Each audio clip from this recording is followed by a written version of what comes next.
We are coming to you from the Coliseum in Oakland, California, where this afternoon Comcast Sportsnet presents White Sox baseball. It's Jose Abreu, Todd Frazier, Avi Garcia and the Sox as they get set to take on Bob Melvin's Oakland Athletics. Hi, everybody, and welcome. I'm Ken Harrelson with Steve Stone as we get set to bring you the finale of this four-game set. As you know, we took to the first two games they won last night. We won the opener 4-3, then 5-4 in the second game. That home run in the ninth inning by Jimmy Rollins. And last night, Carlos Rodon really pitched well. We got beat 2-1 by Sonny Gray. But the job of the leadoff hitter, he's this pace setter, so to speak, Adam Eaton, and he's really been doing a number. Talked to Adam Eaton after the game last night. He said anybody can do it for 3 games. Well, he's wrong about that. Anybody can't do it, and his 7 hits leads the major leagues in hits. So he's had a roaring start. Just poking the ball to left field. He also has a triple to center. He's getting on base, setting the table. So far, the Sox haven't been able to drive him in all that often, but Adam Eaton has started off exactly how he ended last year, which is hitting the ball all over the field. There you look at some of the numbers, and they're really special. 2 for 3 on opening day with the triple and the run batted in. He scored a run, 3 for 5 on Tuesday, and last night, 2 for 3 with a walk. So Adam Eaton is doing what he has to do. Now the guys in the order have to pick it up behind him. Well, in the bump for us this afternoon will be a guy who had a tough spring, but making his first start in the Sox uniform. Matt Latos is a veteran, and because he's a veteran, they're not worried about what he did in the spring. They are concerned about him getting the big curveball over the plate. If he can do that, he should be okay. In his career, he's over 500, 64 and 55, with a very respectable 3.5 ERA. Kendall Graveman goes to the mound for the A's, and he's out of the Toronto Blue Jays organization. Came over in the big Donaldson trade. This spring, 1-2, ERA 4.73. The Sox will find themselves facing a sinker baller. And if they can get the ball up and maybe he makes some mistakes early, it's going to be a lively park today. All right, one more game before we get home. So sit back, relax, and strap it down. White Sox baseball coming your way.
Sox baseball on CSN Chicago is brought to you in part by Toyota. Discover more in a Toyota. Visit buyatoyota.com or your local Toyota dealer today. Let's go places. Blue Cross and Blue Shield of Illinois. Through it all. Audi. Truth in engineering. And by Xfinity. Xfinity X1 will change the way you experience TV.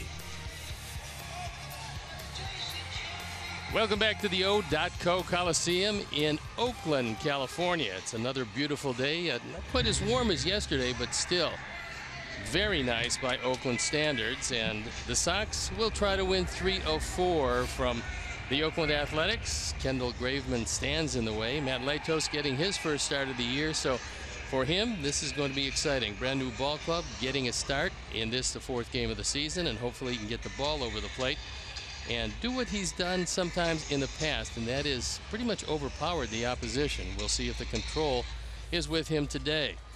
Oakland has played a pretty decent series, although neither team has scored near as many runs as they believe they're going to score, and now Oakland takes the field. Let's take a look at how Robin's going to line up our Sox for the game this afternoon. Adam Eaton, the red hot Adam Eaton leading it off, and then Melky Cabrera in a brand new spot in the order, the 2 spot. Jose Abreu will hit 3rd with Todd Frazier hitting cleanup behind him.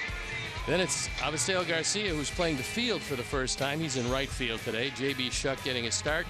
Brett Lawrie is playing second base with Yonder Navarro getting the nod behind the plate, and Tyler Saladino starting his first game of the 2016 season. The defense for Bob Melvin and his Oakland Athletics: Coco Crisp in left field, Billy Burns in center with Josh Reddick in right field. And it's Danny Valencia, Marcus Semien, Chris Coughlin, a converted outfielder, playing second, and Yonder Alonso, by far their best glove at first base. Stephen Vogt behind the plate, and our Lexus pursuing perfection starting pitcher is Kendall Graveman. Nice size right-hander with a good sinker. You look at the numbers last year. He's still learning. He's a very young pitcher. He was the pride of the Toronto Blue Jays organization, but one of the players sent over in a deal that netted them the American League MVP, Josh Donaldson. So Graveman, they feel, in the infancy stages of what they hope will be a pretty good career. Maybe not at the top of the rotation, but certainly number 3 on down fits him very well. The umpires for the game this afternoon: Gabe Morales behind the plate, Tom Hellion, the crew chief, at first, Phil Cuzzy at second, and Dan Bellino at third. So as Adam Eaton steps in, we're ready to play baseball, and I'm ready to turn it over to my play-by-play partner, Ken Harrelson. Hi, Steve. Thank you very much. And once again, good afternoon, everyone, and welcome to White Sox baseball right here on Comcast Sportsnet. So happy you could join us for the finale of this 4-game set to open up the 2016 season. So here's Adam Eaton. He is 7 for 11 in the first 3 games. And the first pitch of the ball game taken low and away. It's been a long time since I can recall a leadoff First guy. pitch, 12:37. First 3 games of the season, having 7 hits. Well, the last time any Sox leadoff hitter had multiple hits in the 3 straight games starting the season was Chico Carrasquel, and that was, of course, back in the halcyon days of 1951.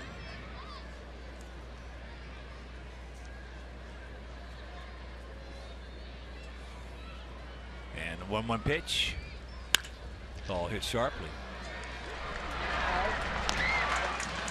Chris Coughlin makes the play for out number 1. And here at the Coliseum, 330 down the lines, 367 in the short gaps, 388 in the deep gaps, and 400 Batting in the second straightaway position.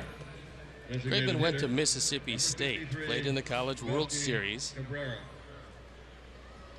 and came up just a few credits shy when he left to play pro baseball of a degree in mechanical engineering. So not a dumb man out on the mound. And before we show you our picks to click, you at home select yours. The wind, not much of a factor, but what little wind there is blowing out toward the left field corner.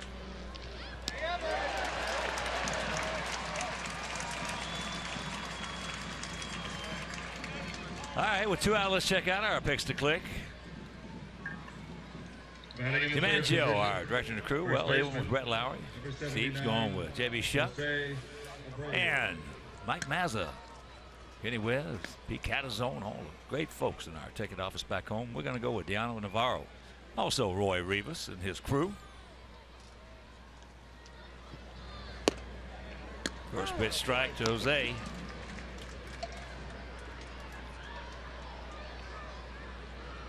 Two hitters up, 2 guys hit the ball hard. Sinker ballers are very vulnerable in the first couple of innings because they don't have great sink yet.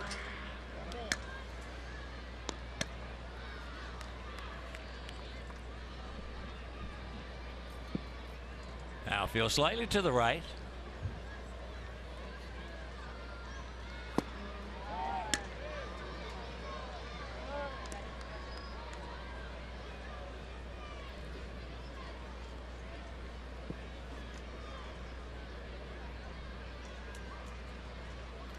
3 good games. Well pitched in the first 3. Chris Sale getting the win in game 1. Quintana pitching well once again, and no decision in game 2. And then Carlos Rodon last night. 7 innings, 2 runs, 7 hits, 1 walk, 6 strikeouts.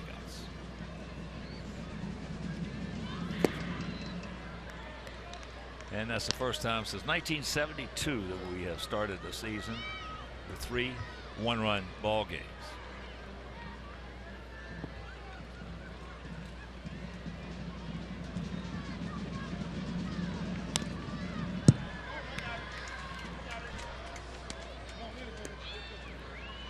Graveman has both a slider and a cutter to go with his fastball change, but he lives and dies with the sinker.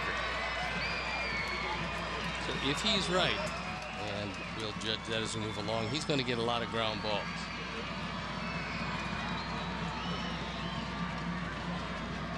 Payoff pitch. Tried to trick him right there on 3-2. Had him out in front. Chops it foul.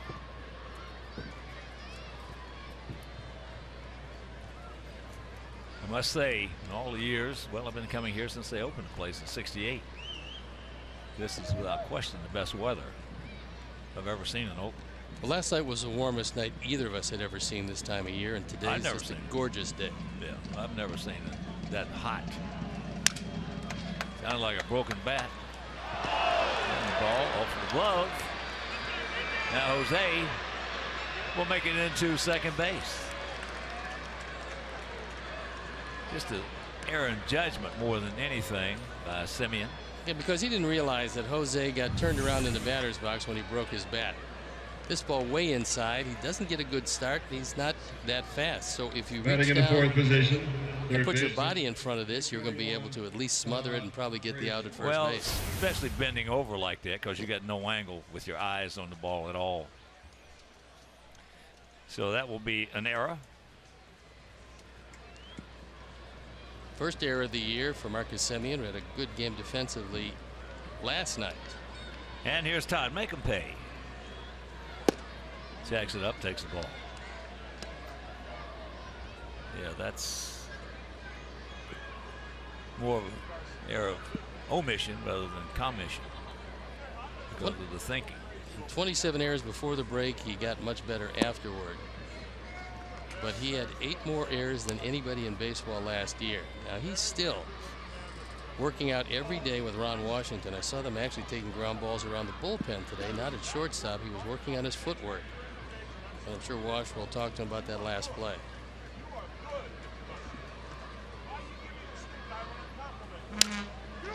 Jacks it up. Alonso taking himself, so Graveman pitches over it. And after half an inning play, our guys nothing, and their guys coming to bat.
lineups for the Oakland Athletics, with Billy Burns leading it off, Jed Lowry, who's been pretty hot in the RBI department, hitting second. Then it's Reddick, Valencia, Voit, Chris Coughlin at second, Yonder Alonso, Marcus Semien, and Coco Crisp rounding it out.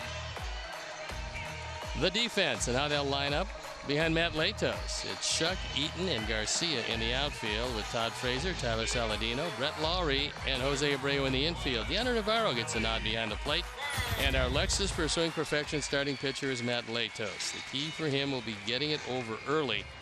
Don't give any free passes to Burns at the top. He's a speed burner. They don't have many runners, but Burns is one of them. Billy Burns, 3 for 8 in the series. Latos, big man, 6'6", 245 pounds, and he looks bigger than that.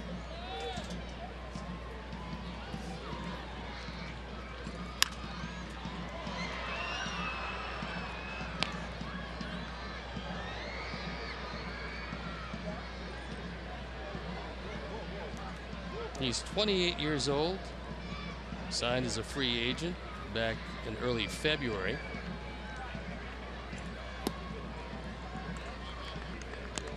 Best years were early in his career with Cincinnati. He made it to the major leagues for the first time in 2012 with the Reds. Was 14-4 that year, 14-7 in 2013. Last couple of years he has fallen on some hard times. Well, you saw him all spring. Yeah, it was not a particularly pretty picture in the spring, but you know, he's a veteran, so you'd have to say maybe he was working on a few things, but he's got to get the ball over the plate consistently.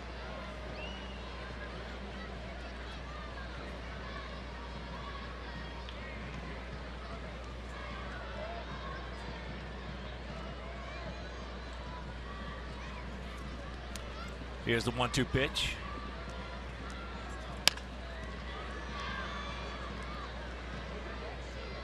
I think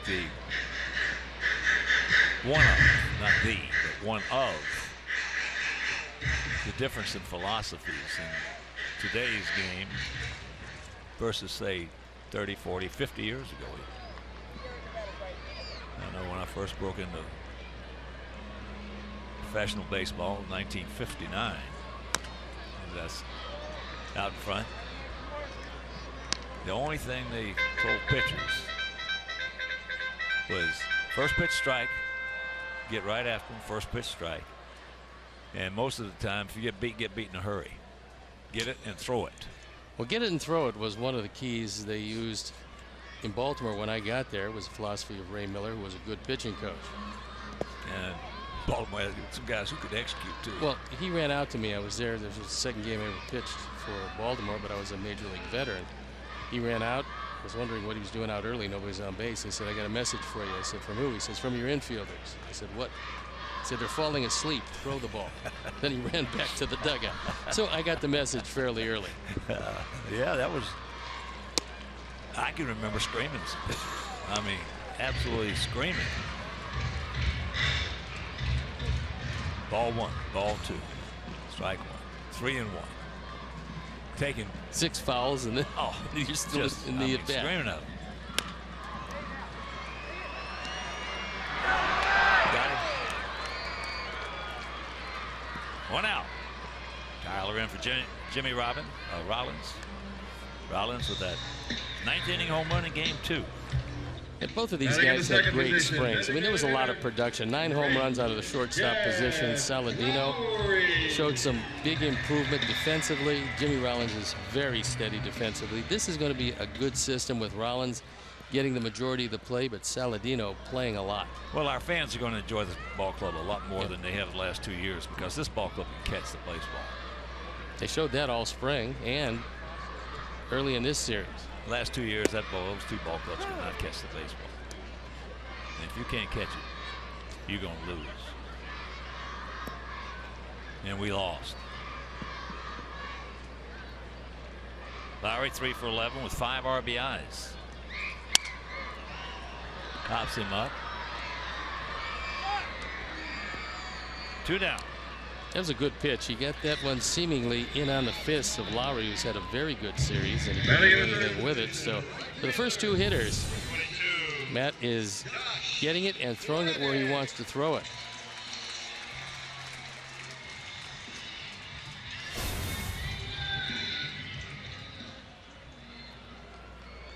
So here's Reddick, 2 for 9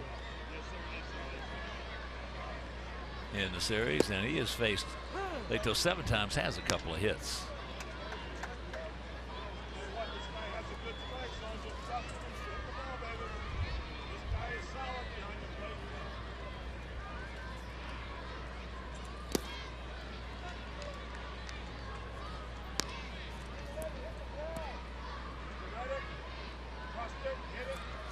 Now field just about straight up, spread out, and equidistant.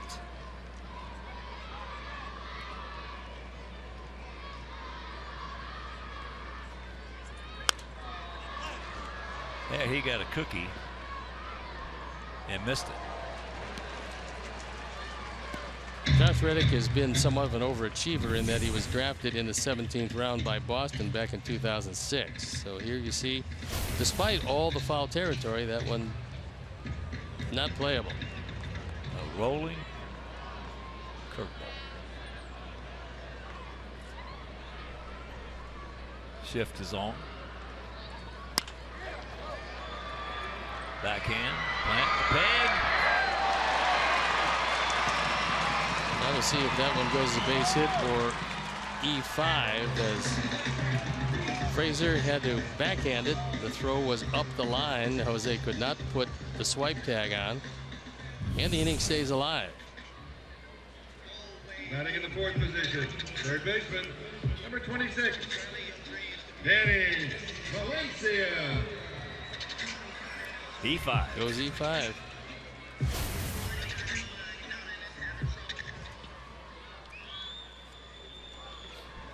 So here's Valencia, 1 for 10 in the series.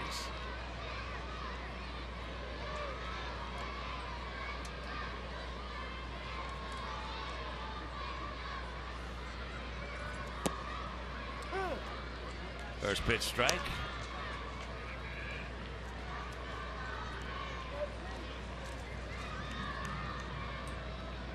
After the game, board our charter and head home. And for our guys, Norm Schneider, Brian Ball, Bob Warren, they've been out in Arizona for a long time, as have a lot of our players. Meanwhile, he pitches over the error, and after 1, no score.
Tuesday, tune in to Sportsnet Central as Pat Boyle previews the upcoming playoff push for our Chicago Blackhawks. Sportsnet Central Blackhawks playoff preview Tuesday at 10:30 on Comcast Sportsnet.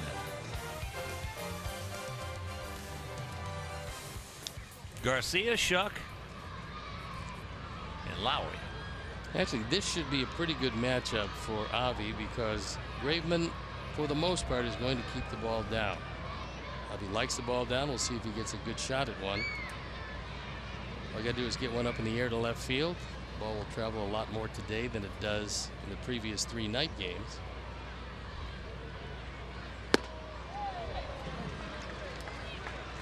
Didn't go with the sinker there. Went with a 4-seam fastball and threw it by him upstairs.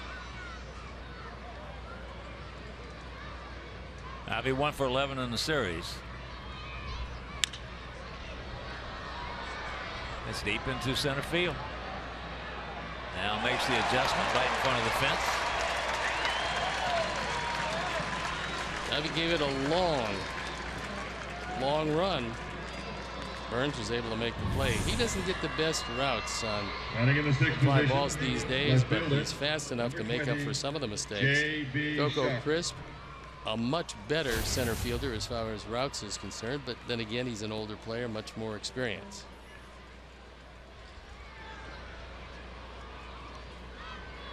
Here's Shuck making his first plate appearance of the season, and that's what he did last year. Takes first pitch strike.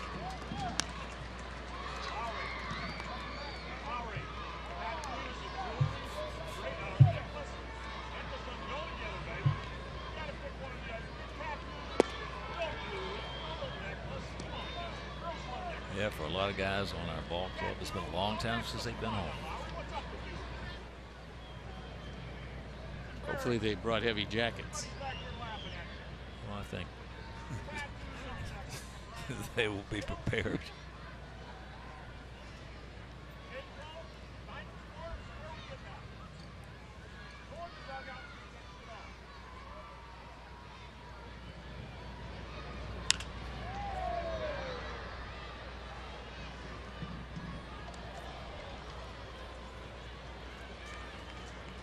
JB was just a good, solid player last year.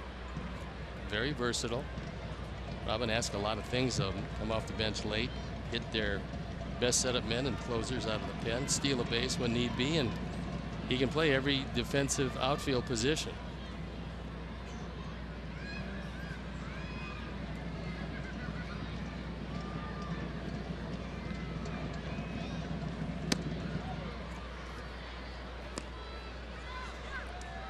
Two and two the count.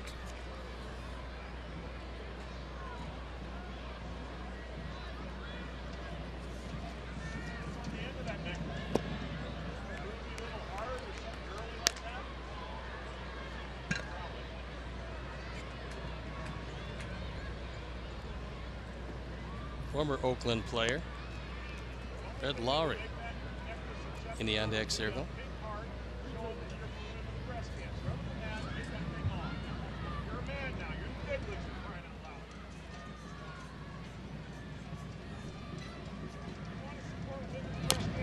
Chops that one down.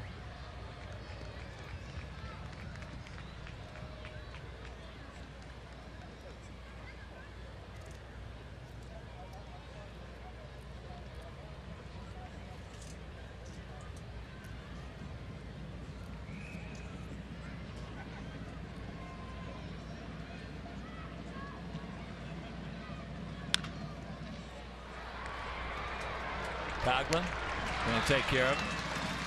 2 down. Enjoy the benefits of being a White Sox season ticket holder by purchasing a full and split season ticket plan. Great locations available now. Don't miss out on the live action at U.S. Cellular Field this season. To purchase a season ticket package or view a list of season ticket holder benefits, visit whitesox.com or call 312-674-1000. Here's Lowry. 2 for 11. And he looks at a good pitch. Gap out there in left center. Oh, I need time. I need time to get in the box. Okay, all right, here we go. I got time. Okay, here I'm ready.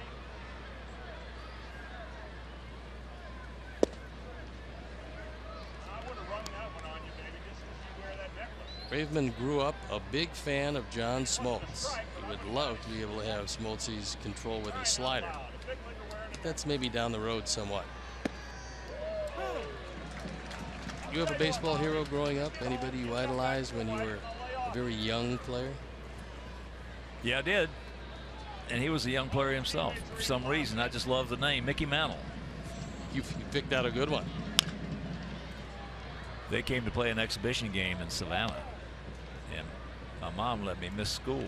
Mickey, I think, was 19 years old, 18 or 19 years old, and I'd been reading about it. So after the game was over, they're coming out.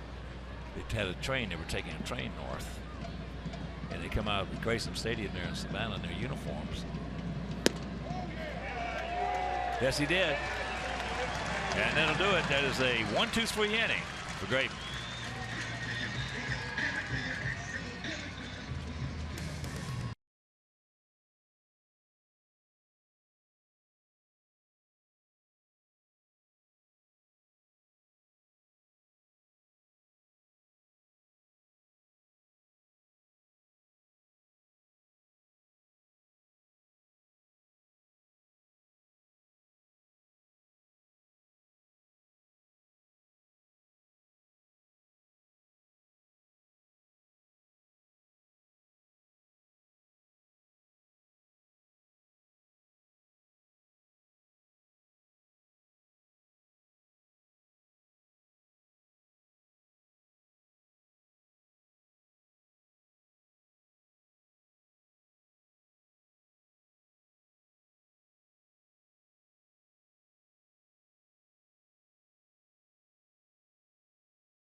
Only T-Mobile customers can get a free season-long subscription to MLB.TV Premium. So go to T-Mobile.com/MLB to sign up now and catch every moment on America's fastest-growing LTE network.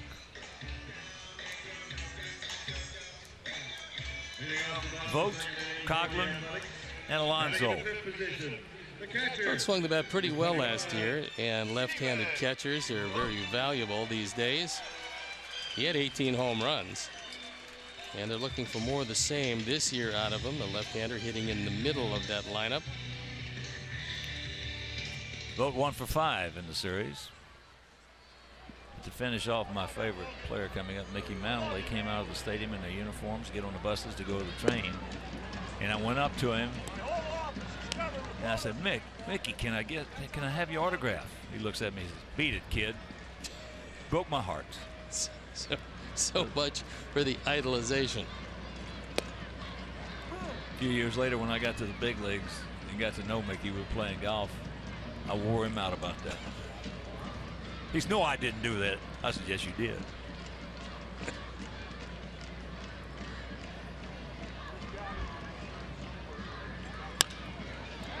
That's in the left field.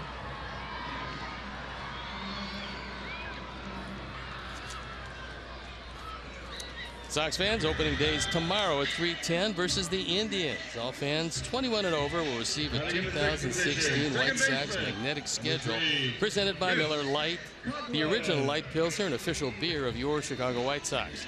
Purchase your tickets at whitesox.com or call 866-SOX-GAME. Chris Coghlan. Been to the plate twice in this series. He's 0 for 2. Last year, 16 homers. Really did a nice job for the Cubs. He had a big year and came through with some big hits for them. Oakland, I'm pretty sure, feels good about having him. He's going to play in a platoon system most all the time. And he's an outfielder by trade. But if you're not going to play every day, you best learn another position. In his case, he will play second base adequately. Well, Madden used him perfectly last year because of his versatility and also being a left-handed hitter who can hit you a home run. Manager can do so much to give a player confidence, to protect him in certain instances, and I think that's how Joe handled Chris, so he had one of his better years. He was a Rookie of the Year back with the Marlins. Well, I was on the MLB show prior to the game, and we were talking about that, and as I said then, Joe Madden doesn't know more baseball than Robin, or he doesn't know more baseball than a lot of the managers, but what he does have a knack for is handling people. That's what he does so well. When I talked to Joe about his path to the major leagues, he said it was great to manage in the minor leagues because he was faced with situations he would never been faced with, if not having to go through it then. He said, now when it comes up, I've been through it before, a different scale certainly, a different stage, but he said it's much easier these days to deal with people having dealt with them all that time in the minor leagues. He gone, 2 down. Well, Madden reminds me a lot of Lou Holtz.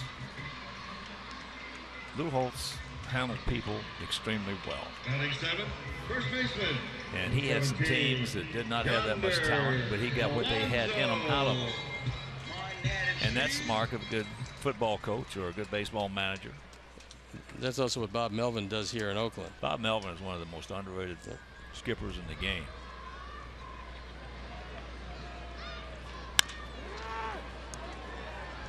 Matos. Another nice inning. And we'll go to the third, no score.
Insider Dan Hayes all season long on CSNChicago.com, presented by The Great Escape.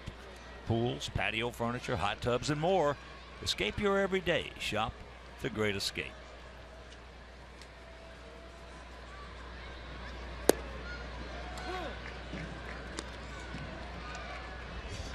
Yonder Navarro, Tyler Saladino, then back to the top of the order with Adam Eaton.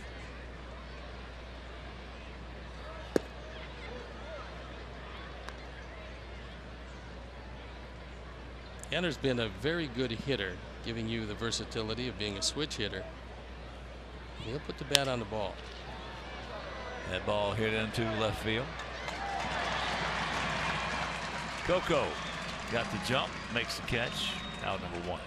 Graveman was acquired from Toronto with Brett Lawrie, Sean Nolan, and Franklin Barreto. Batting in the 9th position. Now, it's going to turn out to be a great trade for Toronto, but I think it could be a very good one for Oakland because Graveman looks like he's going to be around for a while. And the key to that deal, Franklin Barreto a shortstop, is the #1 prospect of the Oakland Athletics. Tyler takes upstairs, ball 1.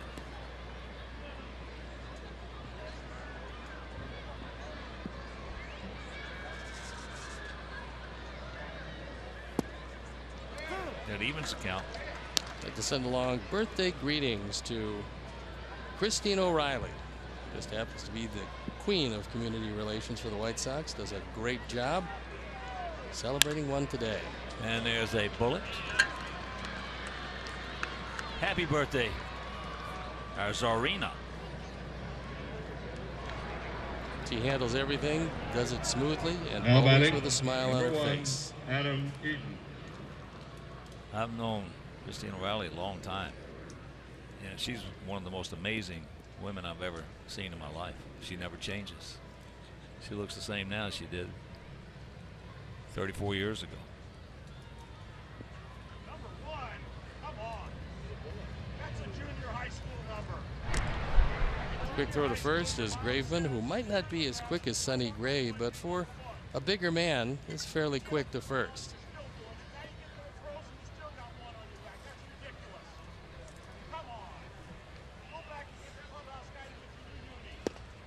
Takes a strike. Adam hit the ball sharply to Coghlan at second base to lead off the ball game. By way of comparison, Vogt has a decent arm, not quite as good as Fegley, so perhaps Robin will try to break out some semblance of the running game today. Hasn't had that many opportunities in this series to do it.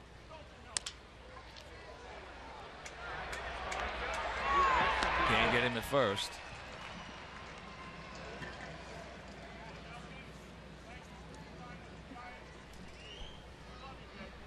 Here actually is a good situation to run in, because even if you take him down, Now batting, you're still going to lead off with 53, Cabrera. Melky Cabrera.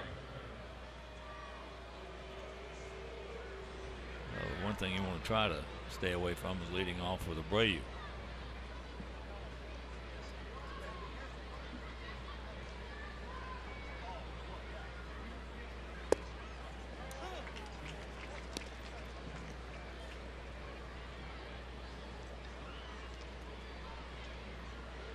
Well, 1 to count.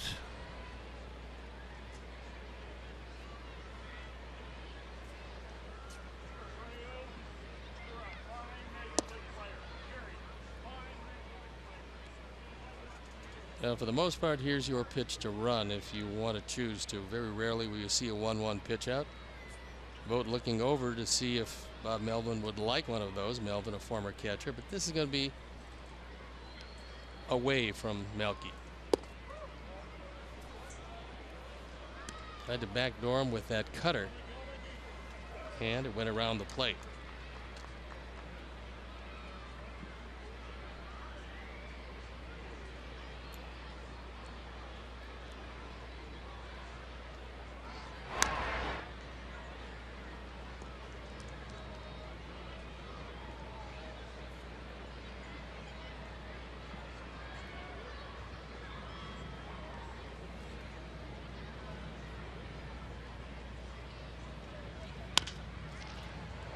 That will get through.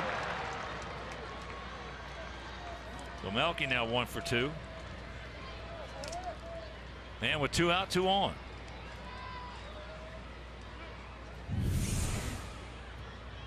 This one barely eludes Coghlan at second base. Jose Abreu. Adam has to hold up and gives Jose a chance for the first scoring of the day.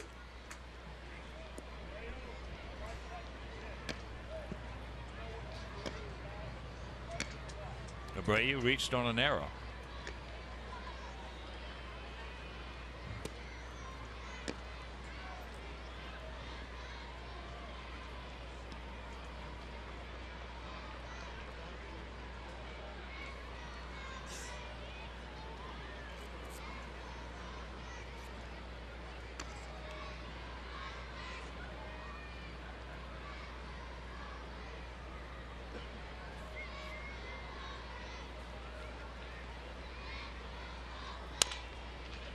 Out and around it.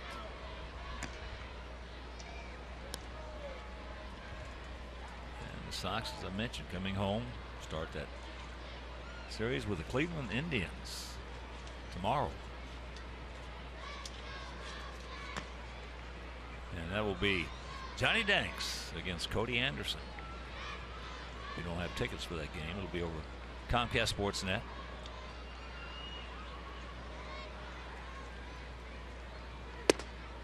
Game 2 will have Chris Sale against Josh Tomlin. And the finale of that 3-game set with the Tribe was Jose Quintana against Corey Kluber. Tribe is playing today, weather permitting. They're entertaining the Boston Red Sox.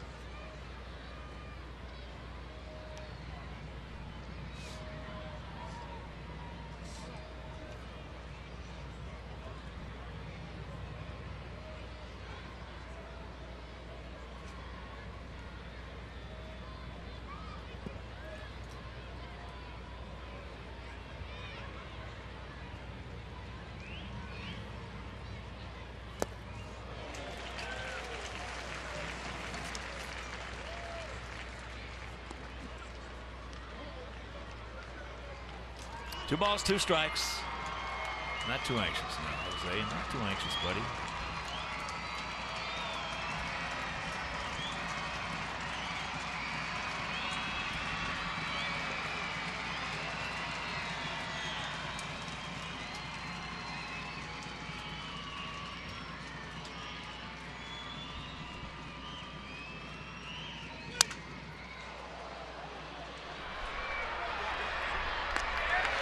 He pitches out of it. After 2.5, still scoreless.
Field is open for business. Adam Eaton and our Sox open up their home slate with a matchup against Cleveland. Coverage starts at 2 p.m. with White Sox pregame live, presented by the Koalas family of dealerships.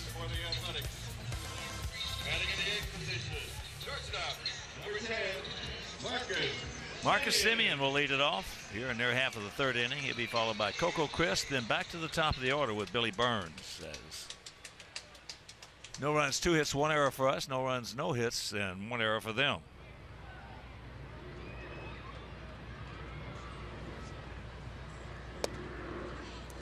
First pitch strike. He's had a pretty good run early with that curveball. He's getting it over the plate with the soft curveball and then using the harder curveball as a wipeout pitch. That one slipped.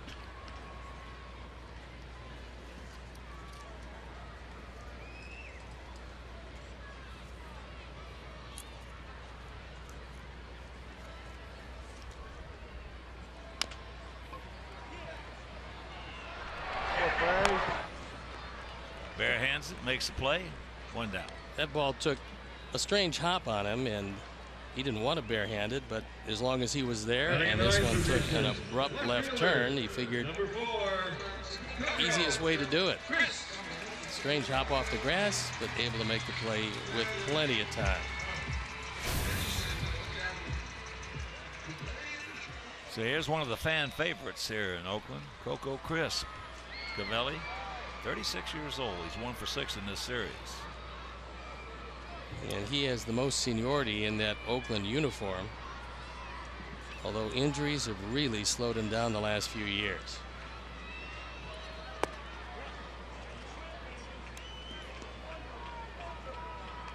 Good idea, but he pulled out a little too soon, and no contact.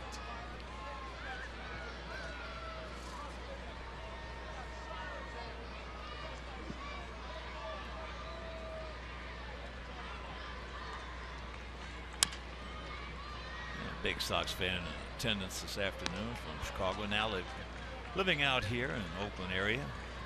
Jane Nightingale. Say hello to all her friends back home. Jane's a nurse.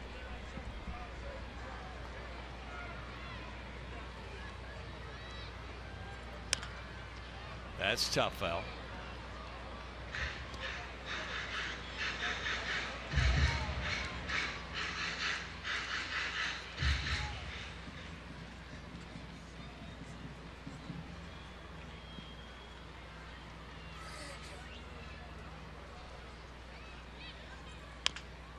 Now the foul.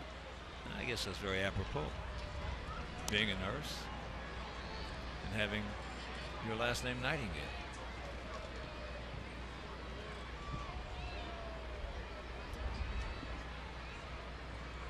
Any relation to Florence? Any relation to Florence? I don't think so. She's a huge, huge White Sox fan.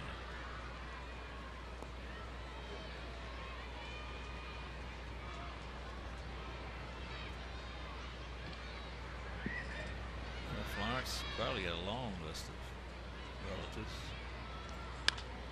That's popped up. JB. And that's had pretty good location. That entire at bat was spent down. And so you change a hitter's eye level. He doesn't get a real good swing at it. That last pitch was up. All he could do was pop it up. But so far, Latos is moving the ball around well and changing speeds even better.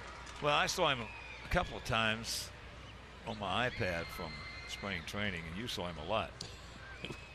Wasn't pretty. But, well, I'll tell you what, a couple of times I saw him, he was all over the place. Yeah. That's into right field. And that's another quick. That's 7 in a row retired by Big Matt.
Time later in the game, brought to you by Miller Lite.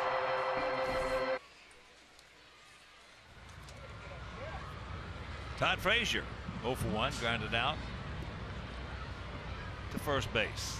Now we'll see if the second time through will be a little easier against Kendall Graveman, who was very tough the first time through. Ate him up inside right there.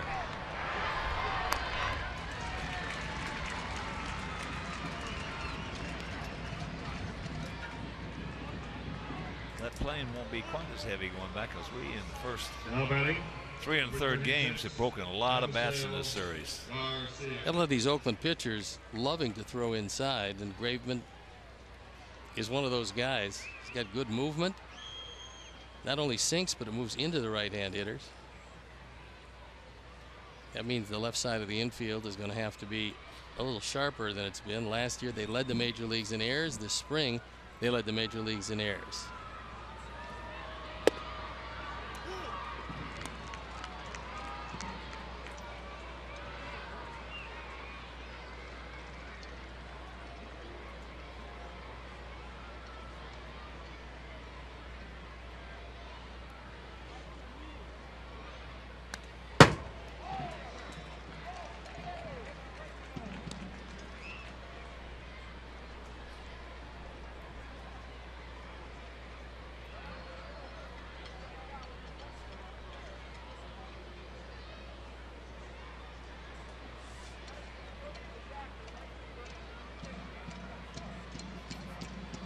Gap out there in left center field.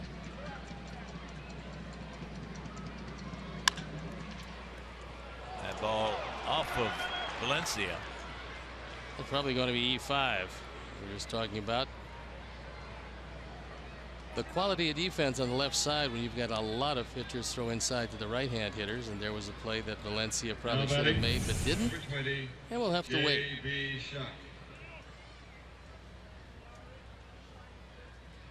Kind of side straddled it instead of staying in front of him, and it cost him. Yeah, he had a chance to get in front of baseball. that ball. Yeah. And didn't do it.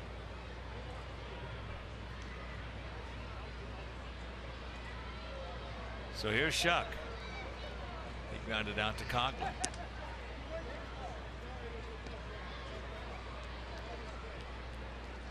Official score has yet to make a ruling on that. We'd love to see a base hit. And it's not. It's E5.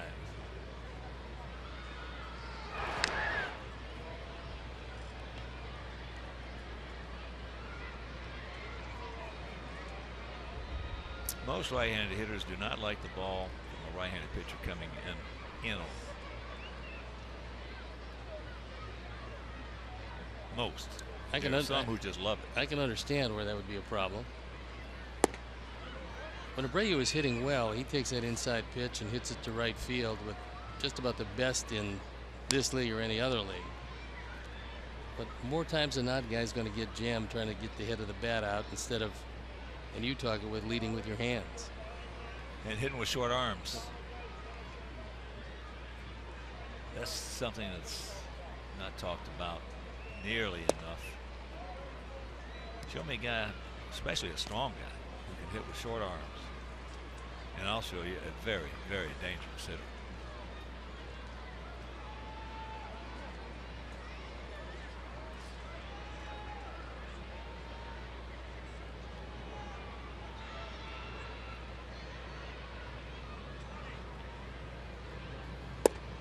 Cooperstown is filled with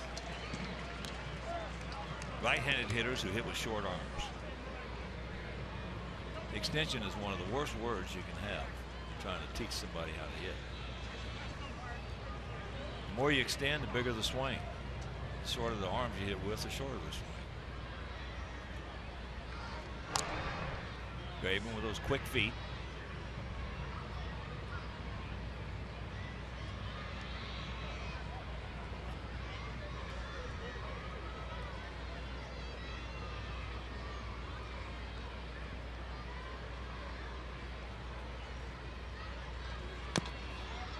Try to extend on this guy here, Graveman.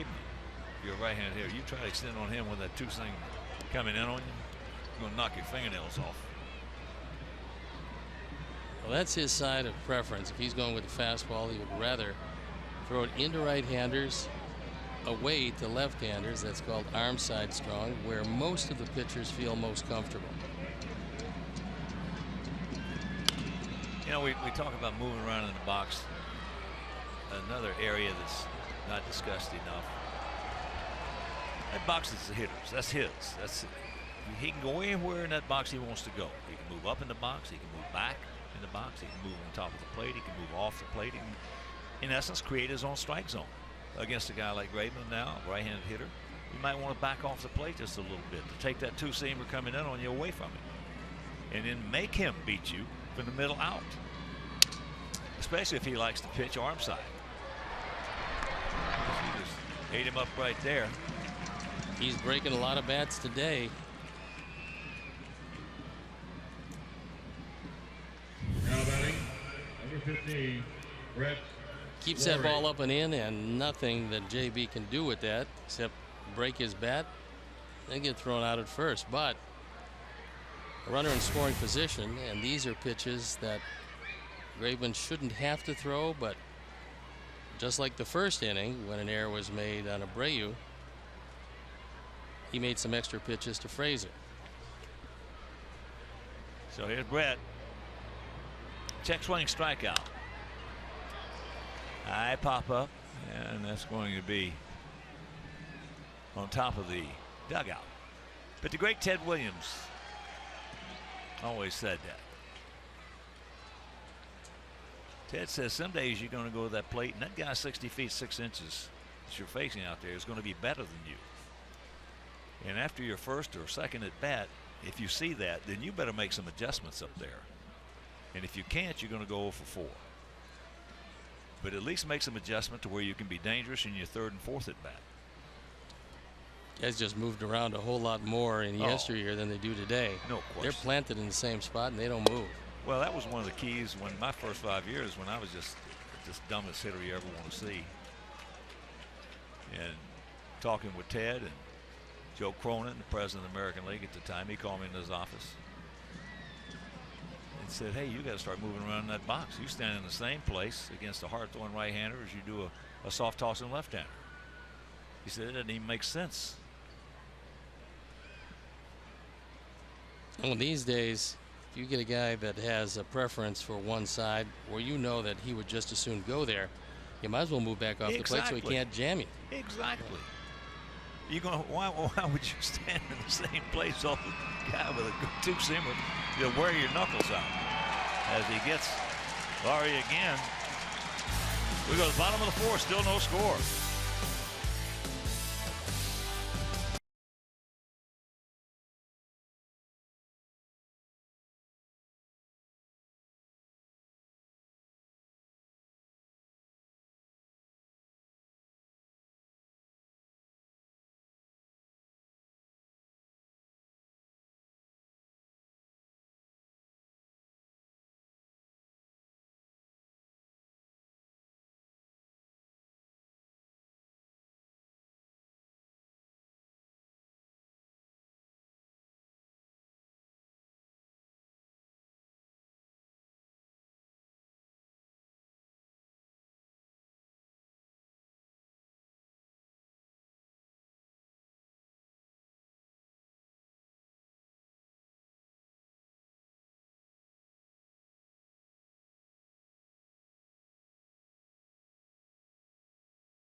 And the White Sox have had some problems with their right-handed starters in the rotation over the last 3 years.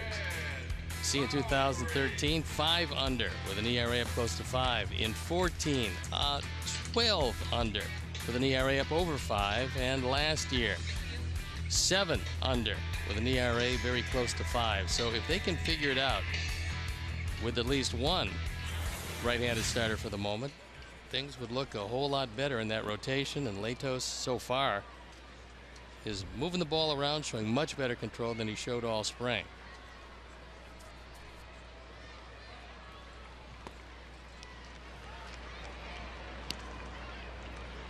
Lowry.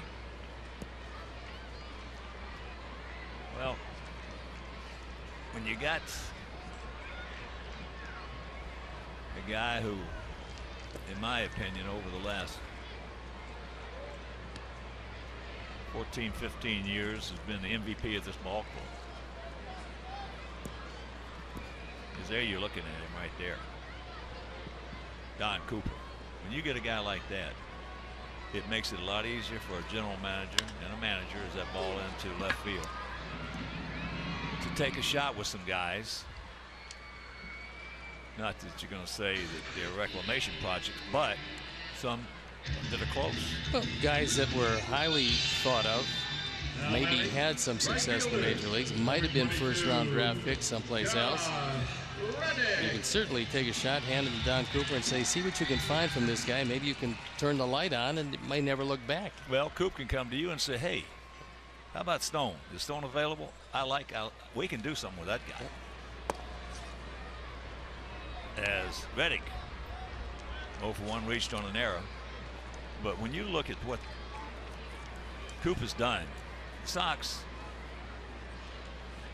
since the start of the 2003 season, have the second highest total quality starts in the major leagues, and only 5 behind the leader, which is the Mets.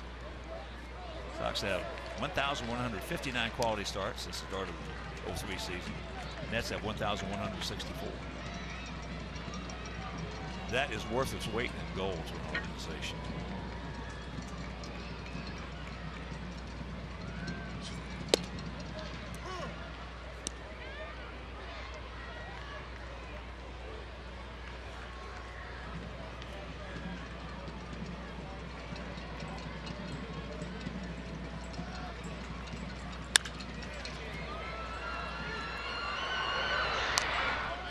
Two down.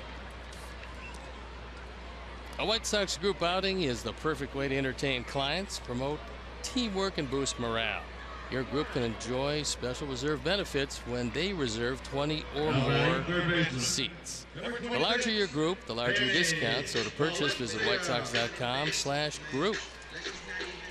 Well, when you have a team that had last year, when you had a team that was as bad as we were, and you had 98 quality starts, something's wrong with that picture.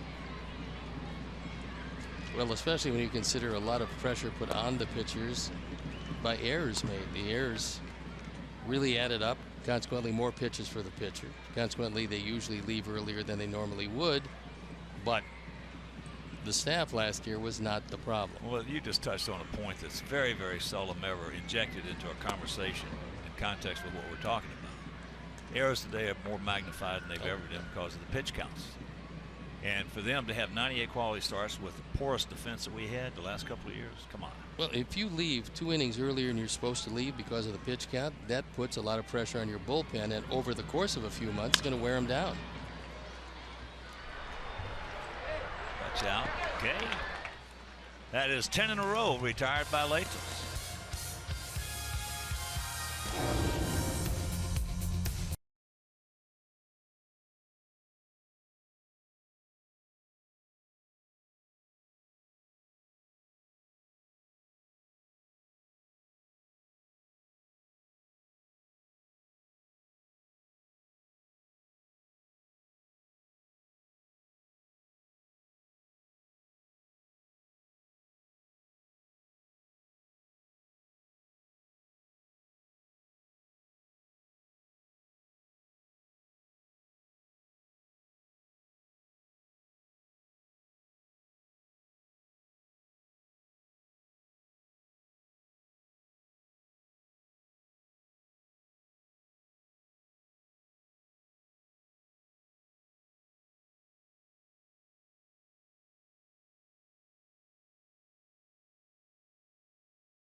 viewers watching on Xfinity. Xfinity, yes.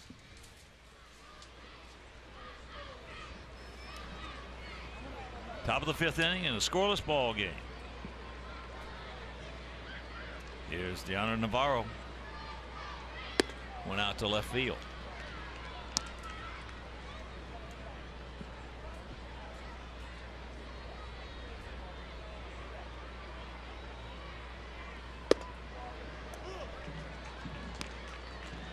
One and one.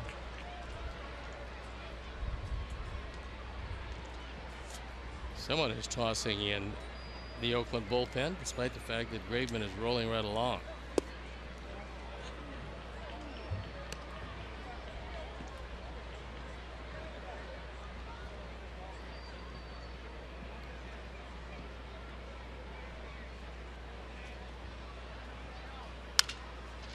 Out and around it.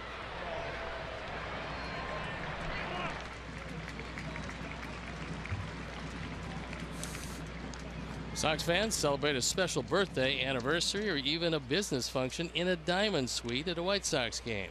Diamond Suites can accommodate groups from 10 to 100. Single game packages include a great food menu, beverages, and parking. To purchase, visit whitesox.com/group.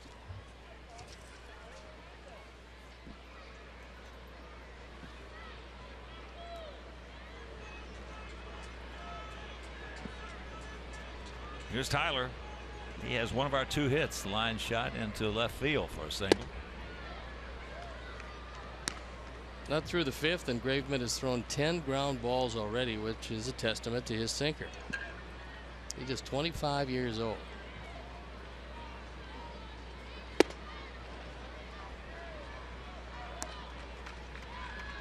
Well, you got to like what you've seen. The first time I've ever seen it. I mean, you got to like what you're seeing out there. This guy loves to pitch inside. Yes, he does. That old saying, you know, show me a guy that can't pitch inside and I'll show you a loser. Well, he's going to make sure that these guys are able to get their hands out, because he's going to test them consistently. That's the movement of his fastball. That's where he feels most comfortable.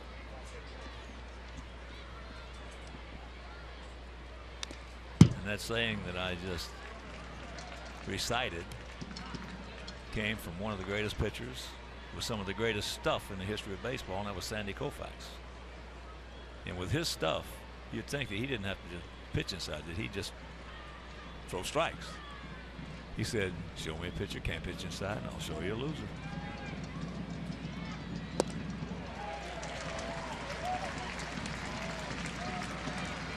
That fastball in the inside corner, he threw it right by him, so Saladino, who had a base hit in the 3rd, goes down on strikes. Well, that's the worst feeling that a hitter can have, is go to the plate and have to worry about something inside.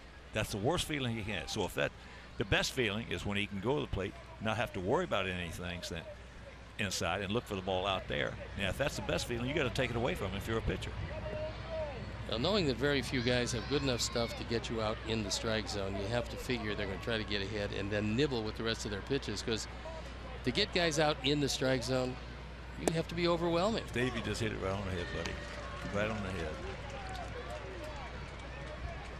Yeah, if you got a guy out there 60 feet away who can get guys in by throwing strikes, get them out, you got yourself a stud. Oh, yeah, he's your number 1 or very high 2 in your rotation. Yep.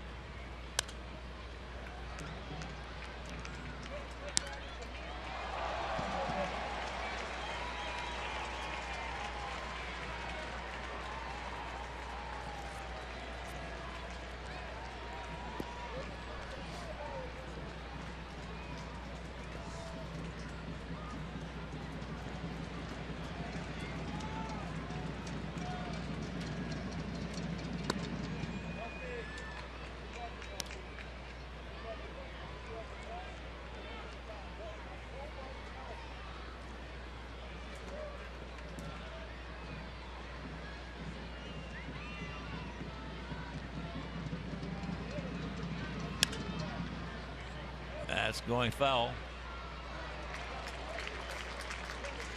7 hits the first 3 games, and you see 2 other White Sox with 9 in the first 3 games for Darren Jackson. 9 hits. That was a good start to that '99 season. And Robin, 1998, 7.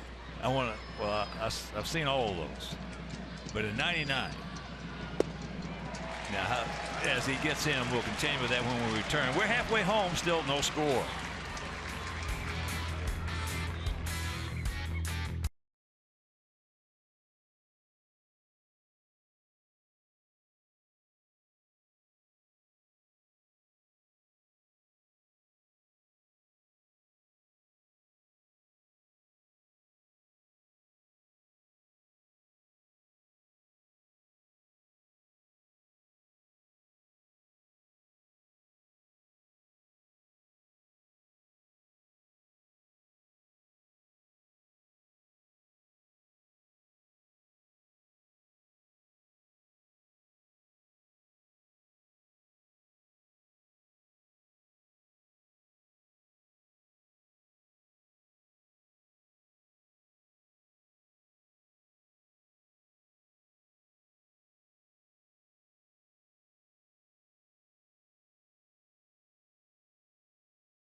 To hear our Chuck again, isn't it? Boy, he sounds vibrant today. Boy, he does, and it's live. It's not taped. Early in the season, well, that's where he's doing the live shots early in the season. Then he'll put the rest of the season on tape, maybe the middle of May.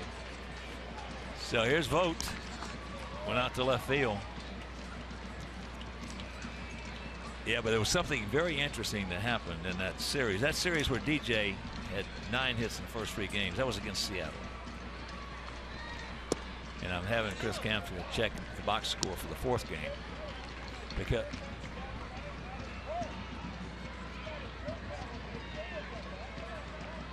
and the thing about it was unique. He had 9 hits in the first 3 games.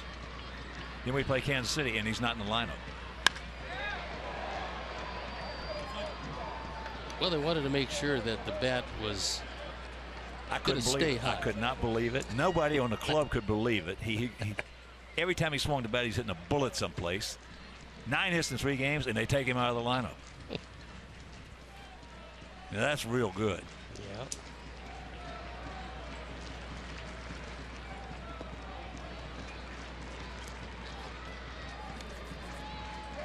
That was real smart, wasn't it? Get a guy with a hot bat, 9 hits in 3 games, and then bench him. Oh, what a dummy.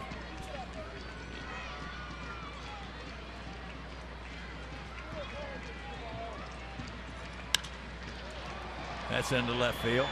JB backpedaling now.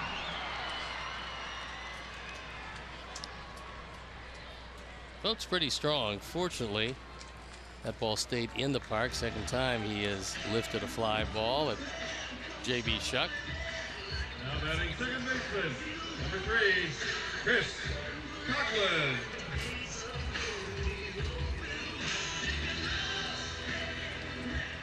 I remember after the Seattle series, it was against Kansas City. We played next. I walked in the clubhouse, looked at the lineup card, and DJ was not in the lineup. He goes walking over, holds out both hands, palms up, like, what is this?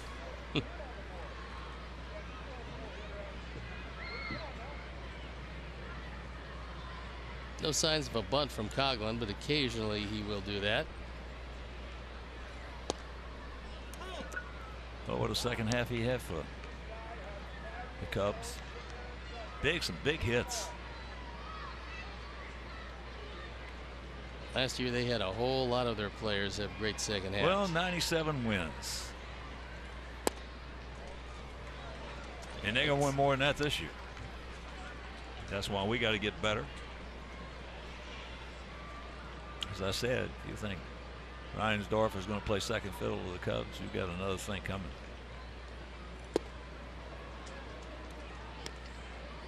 Nine different Cubs last year had double figures in home runs. Chris Coughlin, one of them. Dexter Fowler had his career year. They got him back. So a lot of thunder in that lineup.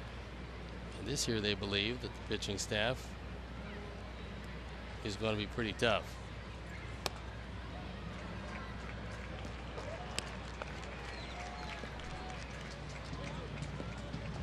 Full count.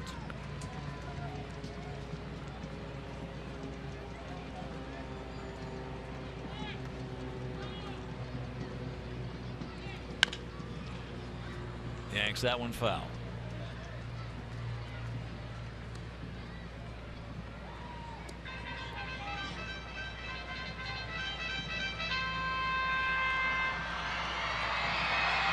I didn't realize it. 9 guys. Yeah, a lot of thunder.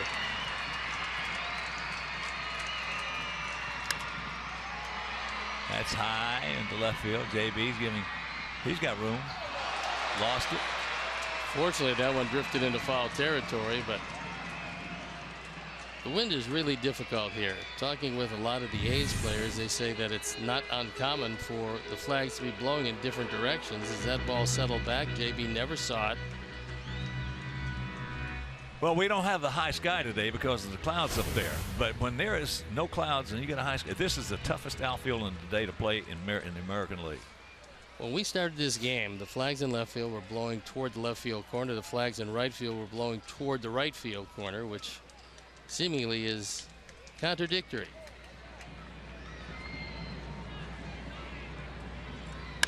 And don't you know it?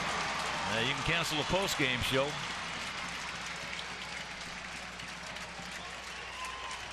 Coughlin gets a second chance because of the blown fly ball. First hit. Taking it right down the line. No chance for Frazier. And JB holds him at first base.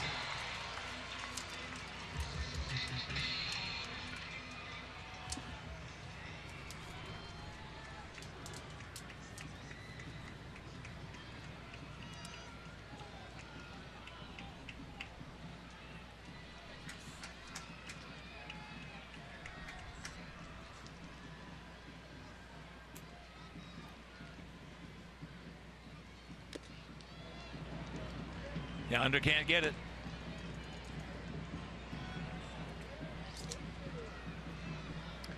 But he has handled Latos pretty well. 8 at bats, now 9 at bats, counting the one today, and 6 hits.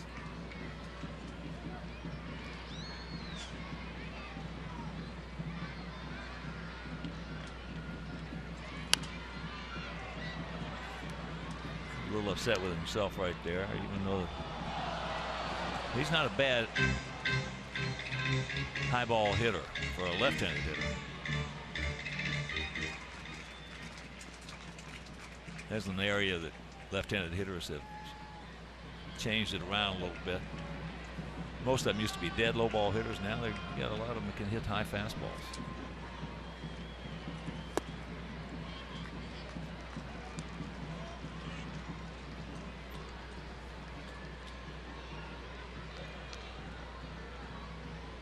Those Angels a few years ago had some good left-handed hitters. Garrett Anderson, Darren Erstad. Erstad could jump all over a high fastball.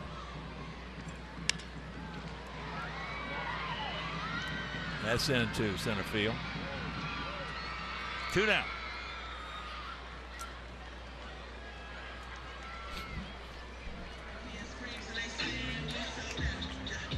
Now batting shortstop. So here's Marcus.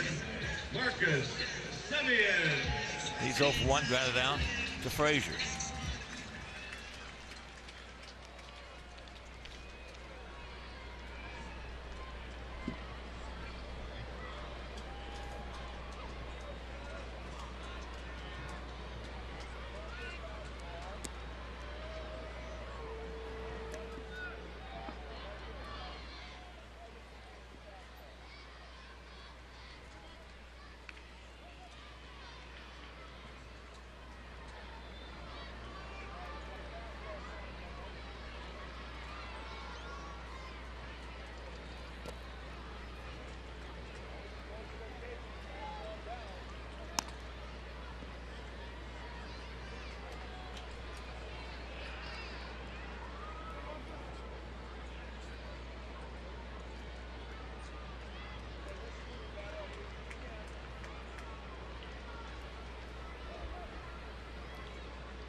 No runs, 2 hits, 1 error for us. No runs, 1 hit, 2 errors for them.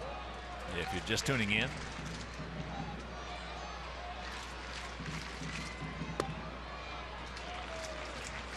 Just on top of the zone.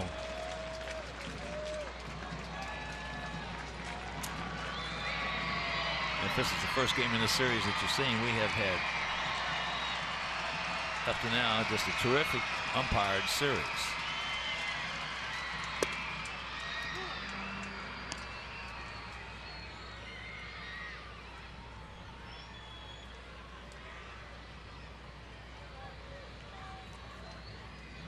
Crew Chief Tom Hallion started it off, then Phil Cuzzy, Dan Bellino, and today Gabe Morales having a good game behind the plate.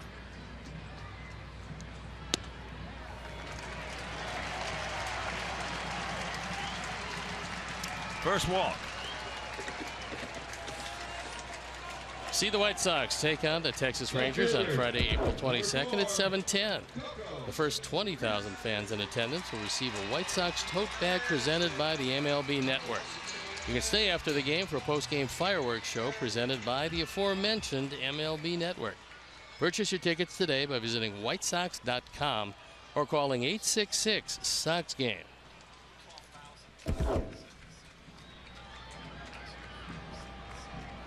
Here's Crisp. He popped up to left.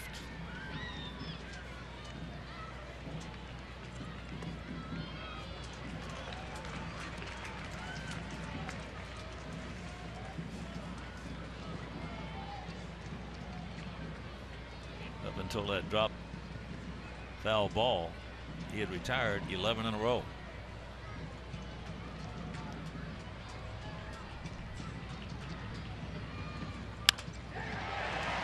Attaboy. And they get him. Beautiful play, and he got enough on the shovel to Saladino. Attaboy, Brett.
Here's our Xfinity high-speed action replay, and it ended the last inning.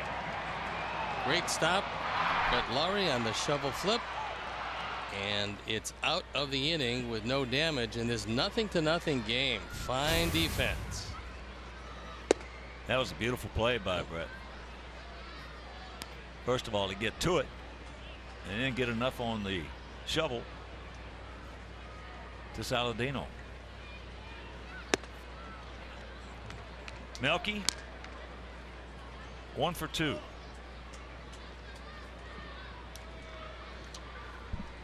Time to get some runs.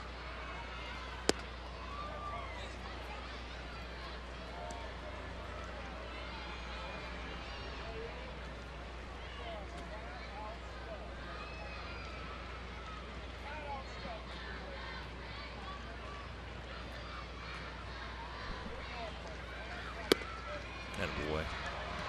A good way to start. That's the first walk issued by Graveman. Both pitchers now have just the one walk. This one leading off an inning can turn into something particularly damaging for Graveman. So here's Jose. He's 0 for 2. Reached on an arrow and a ground out.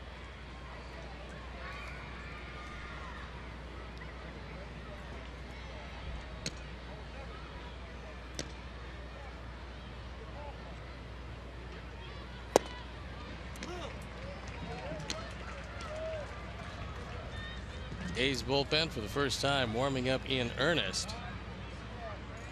Kendall Graveman, who was ill with the same problem that Sonny Gray had, will be at the 80 pitch mark after this one.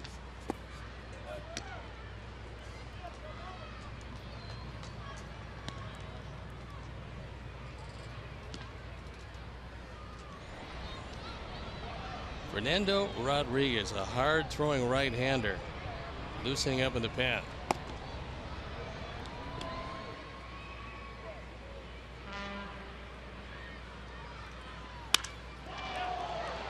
That's deep in the right field. He looks up and you can put it on the board. Yes, just over the scoreboard, and it's a 2-0 Sox lead. It appeared he tried to get that ball in on Jose, but he got too much of the plate. The first home run, the first 2 runs driven in, and the Sox have a lead. Our Ford home run replay. He wanted to throw that fastball inside, just didn't get it there, and after going inside exclusively the last at bat, this one cost him. Pulled the hands in a touch.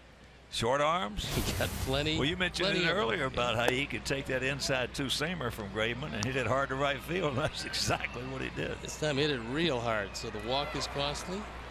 And of course, with that home run by Abreu, the Alex Nellius, the man.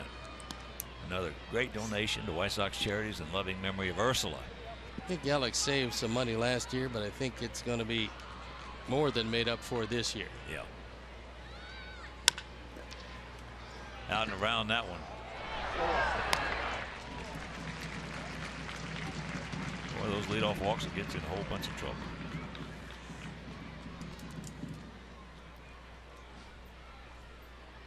And here's Bobby Melvin. He's made the call to the pen. So, Graveman, 5 1/3. He was impressive. Field apart. And we'll be back.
Rodriguez, who did face our ball club opening night. Pitched an inning and a third, showed a very good fastball. Been around a long time. Started in 2003 with the Angels minor league club for making the major leagues in 2009 with the Angels, then Houston, and now Oakland. Overpowering fastball occasionally. Seems to get hurt on his secondary pitches.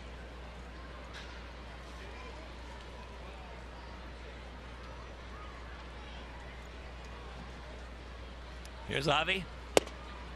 Takes first pitch strike. That one at 92.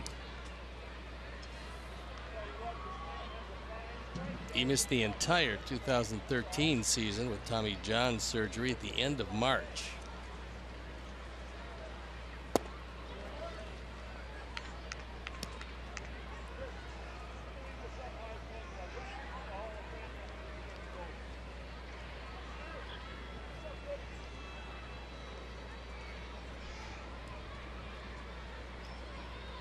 Now feels slightly to the right, gap out there in left center.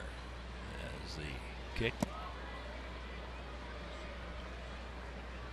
And the count 2-1.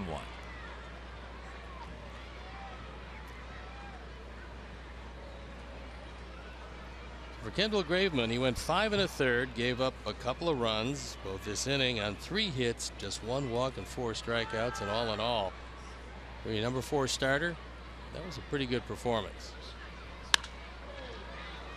Tried to get those hands in, didn't quite get there.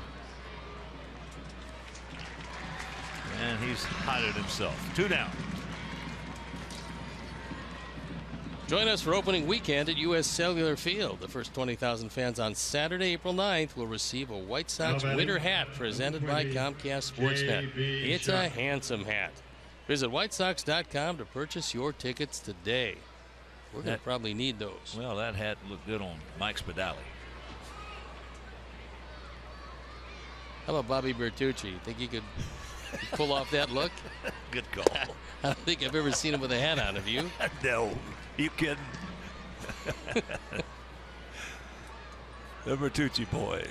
Bobby Bruno and Handsome Anthony. Yeah, they take very good care of us. Oh, Their boy. food is terrific. For years.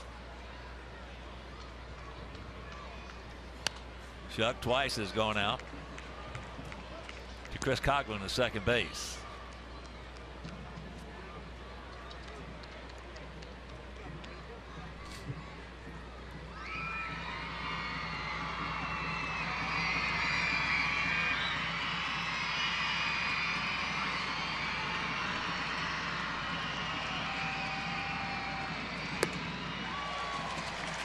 That'll do it. The leadoff walk, the 2-run homer by Abreu. It is 2-0 good guys.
Sportsnet Central, our Chuck Garfine. Our Chuck goes one-on-one with 2016 Hall of Fame inductee Jerry Reinsdorf. From his basketball Hall of Fame nod to Jerry Krause's impact to Michael Jordan and more, it's all on Sportsnet Central, presented by GMC, Sunday night at 10, right here on Comcast Sportsnet.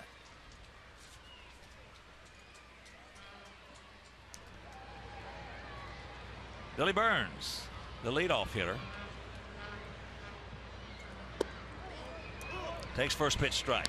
Must be a good man to keep off base because of his speed and because he's leading off the inning. You've got a 2-run lead. This man sitting on the bench is desirable. Off the end of the glove, deflected, barehanded, and another good play and a good catch at first. Wow. He had some giddy up on that throw over to Brady, who stayed with it and made the play. I'm kind of surprised that Jose was able to make that catch. He's got a big smile on his face, as well you would expect. This tips off Leto's glove. He redirects it. And Lowry comes over, bare hand, fires to first. Good play on both ends, and that takes their speedster off base to lead off the inning. Nice effort, nice effort on both ends. It was. That's a big league play right there. Especially to the leadoff hitter. So here is Lowry. He's popped to second and going out to left. Well, there's a very good chance that we do wind up facing Danny Salazar tomorrow because the Indians were postponed and it could completely change their rotation. Well, I hope we have our fastball hitting shoes on. Yeah, he's got a good one.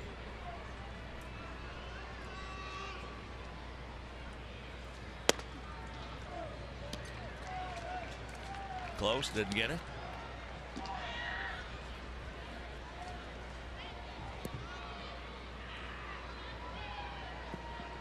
Zach Duke throwing in the bullpen.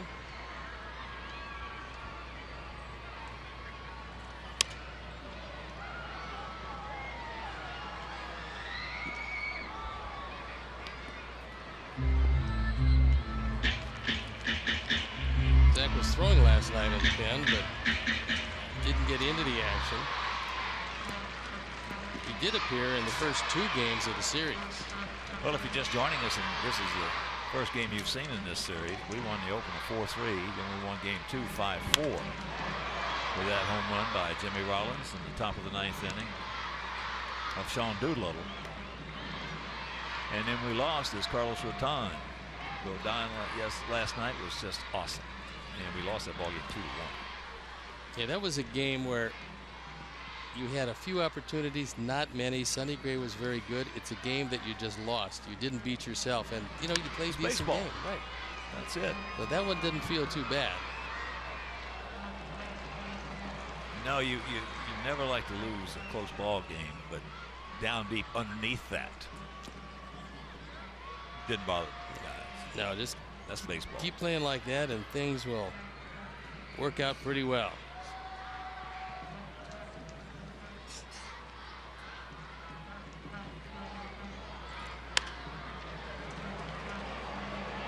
That's foul. Thank you very much. As Al Baldwin said, that was not one of the 42. You're going to win 60, you're going to lose 60. It's what you do with those other 42 that count.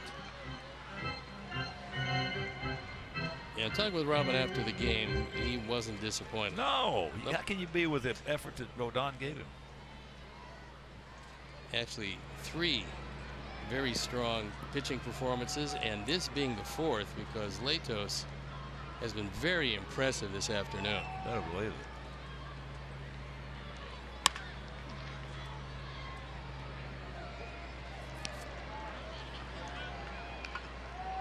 Don Cooper talking it over with Robin, talking about pitch counts certainly, and Letos didn't go that deep into too many games in the spring. So it could very well be that pitch count is a concern at this point.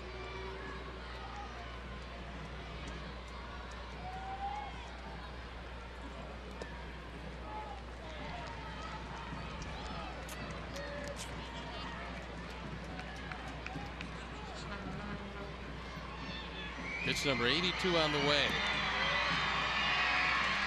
So a full count.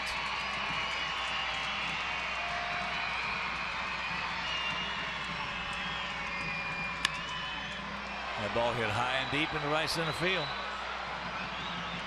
Way back, and Avi goes into that Xfinity sign. Boy, he had a long way to go, and he got there. 2 down. Got a good break, measuring it all the way. Obviously didn't need the sunglasses because the sun is not in his eyes in that position. Adam Eaton playing center field for the first time, and I like what Robin did last night. He went up to him and he said to him that he would be playing center field today to get him ready for a guy who's been working extensively on the corners in the spring. So he let him know where he was going to be. Had the night to think about it. Reddick reached on an error and grounded to second.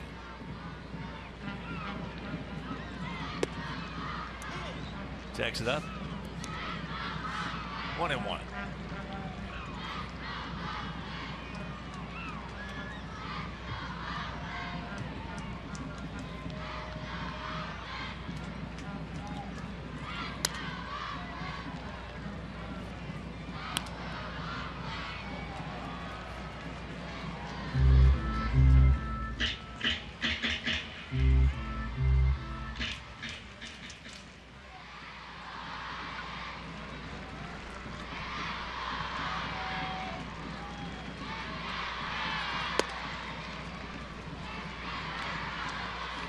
Pretty good idea of throwing that face-high fastball, but he couldn't get it close enough to make it enticing for Reddick.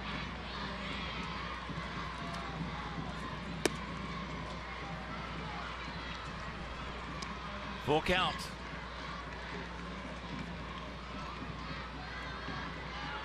No walks.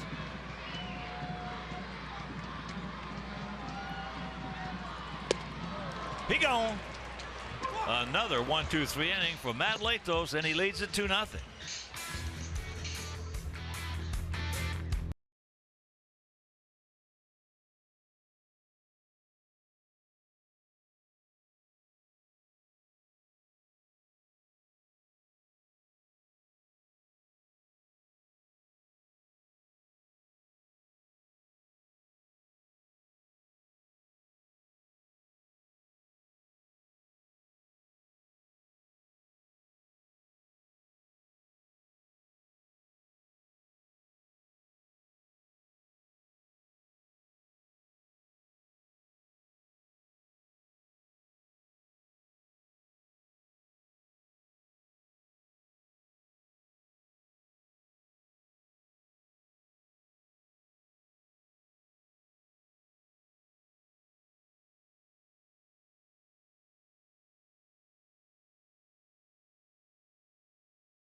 Checking an official White Sox MasterCard debit card only available at your local Wintrust Community Bank. Go to wintrust.com/Sox to learn more. Member FDIC. Number 15, Brett Laurie. So here's Brett. Laurie 0 for 2. Couple of punch outs. But boy, what energy he brings and what a couple of good plays he has made in this ball game.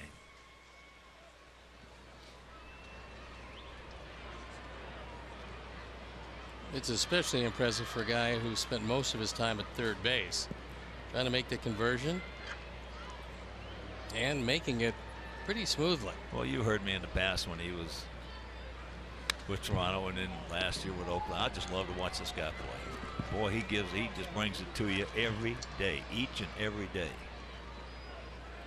No doubt a lot of intensity, a good addition to the ball club.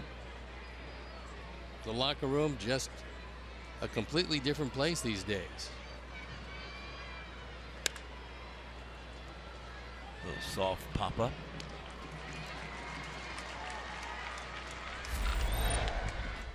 Here's a couple of very big efforts. This one up the middle and the flip to second base. And this one even better. Bare hand throwing the same motion. Good play at first by Jose, and look at him. They got him. He's yelling. He's yelling. He got him out. He's helping out Tom Hallion on the call. He's the poster child right there. Strong as a bull. There's the honor.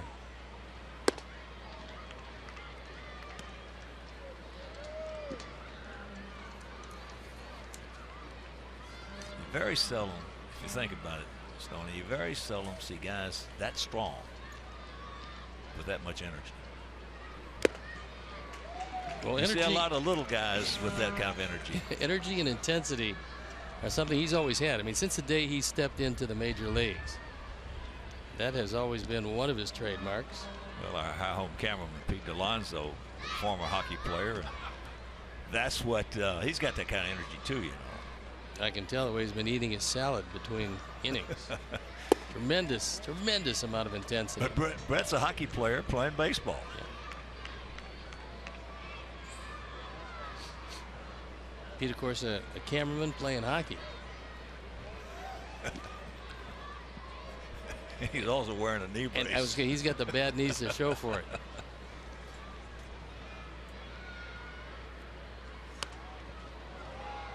A really good idea. Valencia was way back at third base. All he had to do was get that ball fair, and it's a base hit.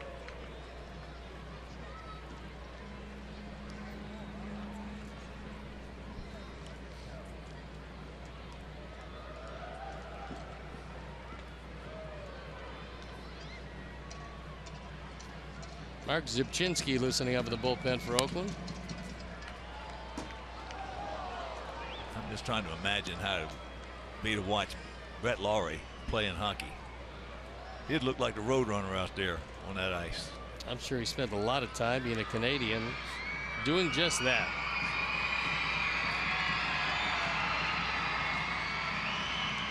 I love hockey.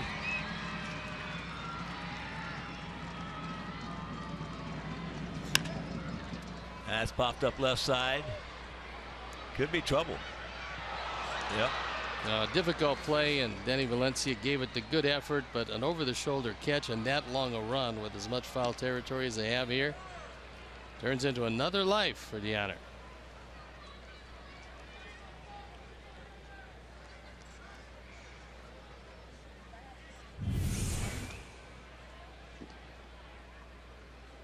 Got close.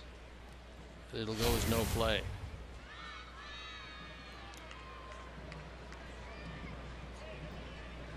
Two and two the count.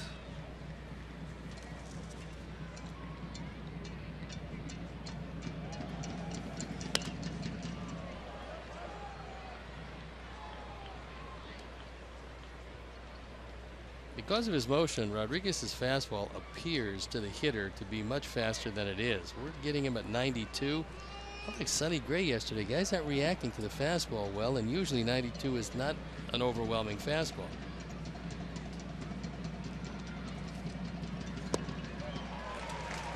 Two down. Well, the real gun is not the one they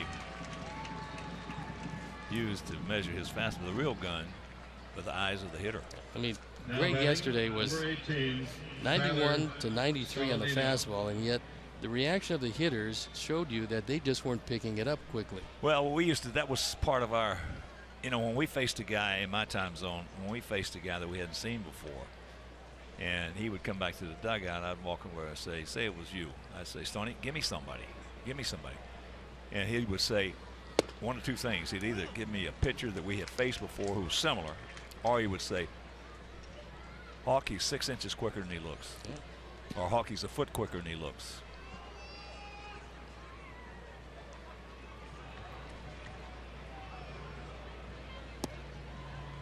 And you're right. I mean, you watch him from up here, there's no way that fastball is just 92 miles an hour. No, it looks like it's much quicker, and certainly the hitters adjusting. Looks like it's about a foot quicker. Yeah.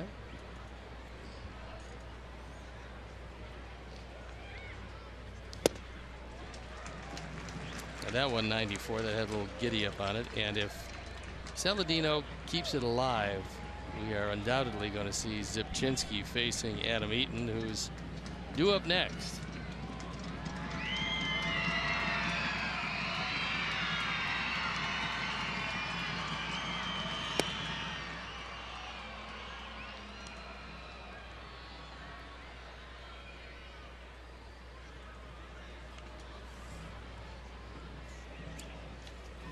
Two out, 2 balls, 2 strikes.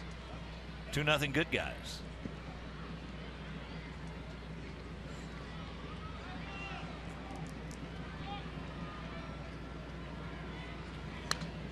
Good rip.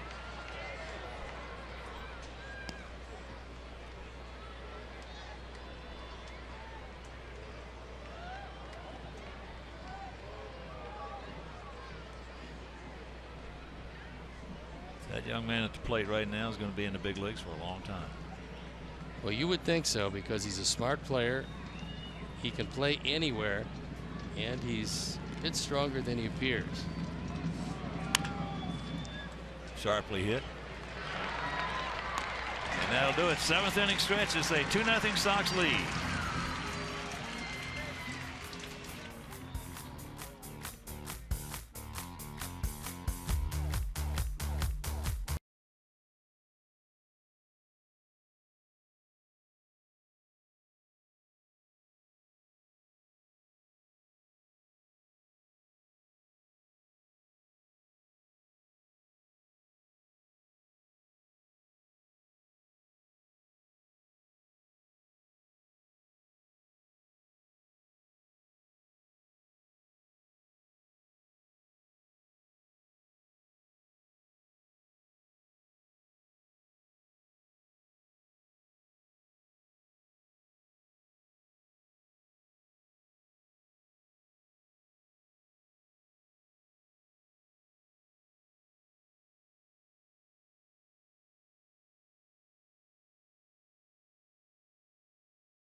Miller Time brought to you by Miller Lite, and it's the day of Matt Latos, who was absolutely brilliant here this afternoon.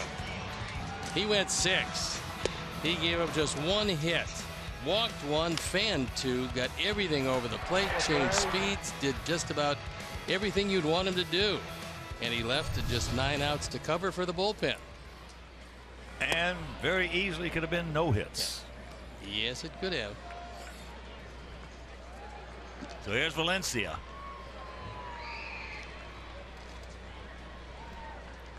He's gone out to center and grounded to short. Outfield straight up. First pitch strike from Zach Meister. Radical shift on Valencia. You had Laurie playing up the middle, but on the third base side of second.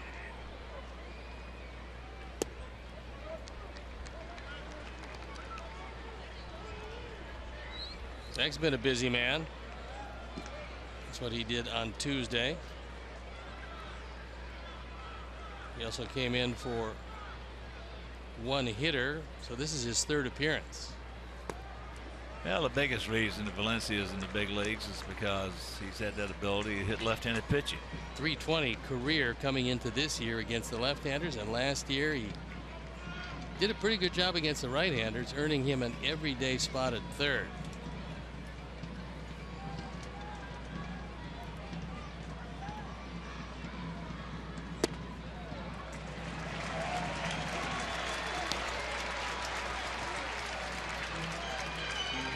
Matt Albers loosening in the pen.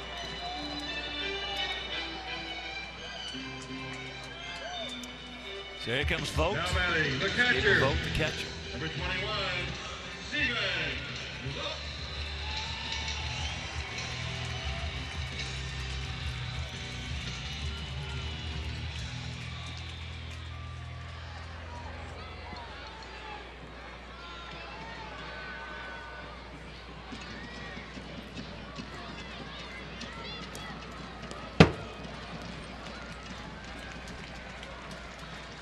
Ball got away from Navarro. Looks like that Got goes crossed up. past ball, and usually you would expect when the catcher runs out after something like that that he was crossed up, and now you got a man at second, so a new set of signs.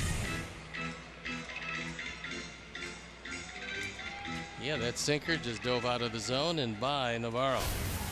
So the double play out of the equation.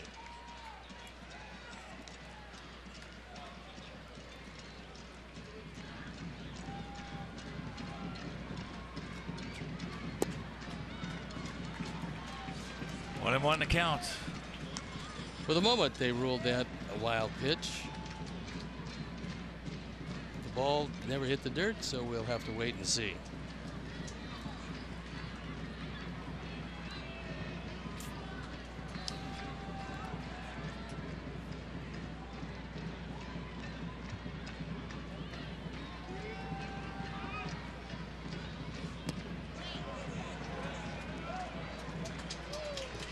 Checks it up. There's Dan Bellino.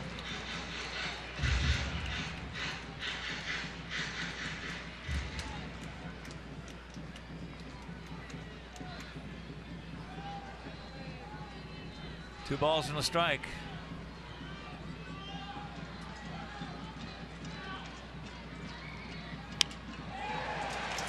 That figures. Leadoff walk will get you in a lot of trouble.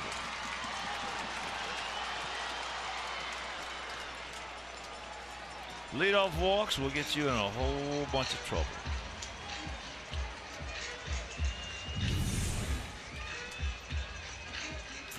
Both standing in there, caught it off the end of the bat just enough to get it over the head of Lowry.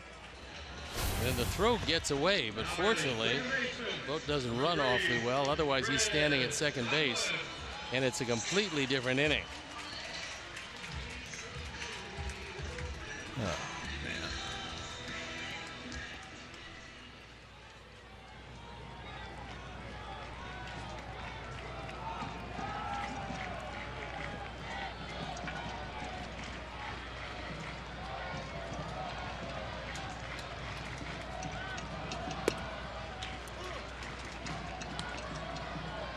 Tuck would dearly love to trade the double play ground ball for Valencia at third base scoring.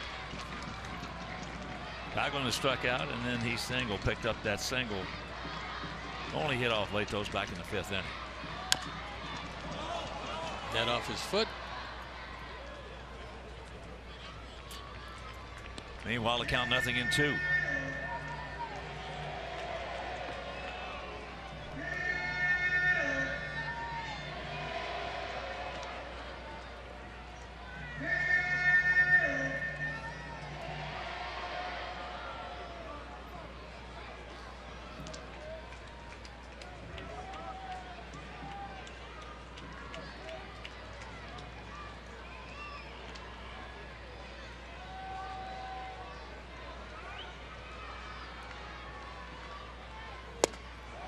He gone. Big strikeout.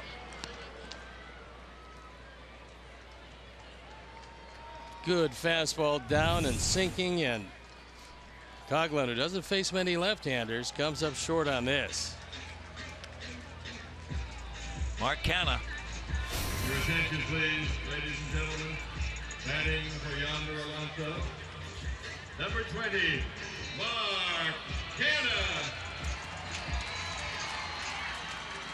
Canha, a product of just down the road at Cal Berkeley, along with Marcus Semien, Eric Johnson, and Bob Melvin.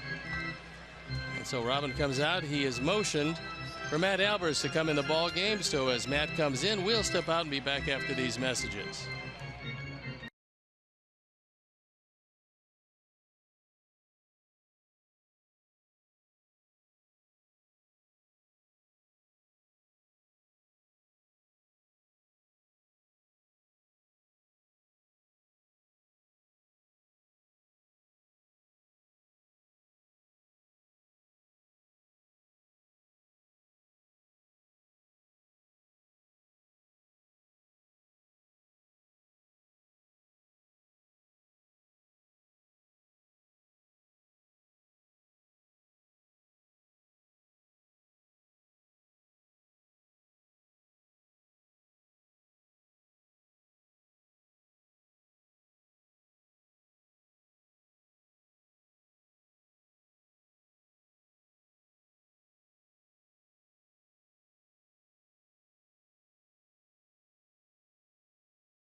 Sox Pride Club for exclusive ticket offers and seating locations. You also get game day opportunities, club auctions, ballpark tours, membership gifts, and more.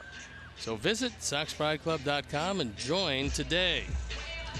And we've got Matt Albers coming in the ball game with runners at the corners in this two-run game, looking for a ground ball and hopefully getting out of it. He's got an out. And that's the last time he pitched against this ball club. Threw the ball very well. And he's got to face very powerful Mark Canha.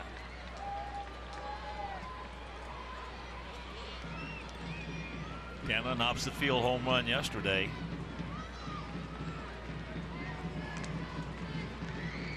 Just a high fly ball and didn't come down.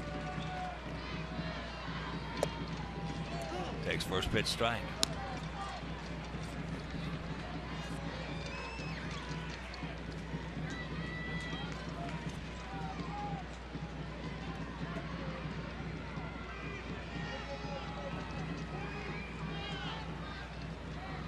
Outfield straight up. Infield double play depth. And that is 2 strikes. 0-2 the count.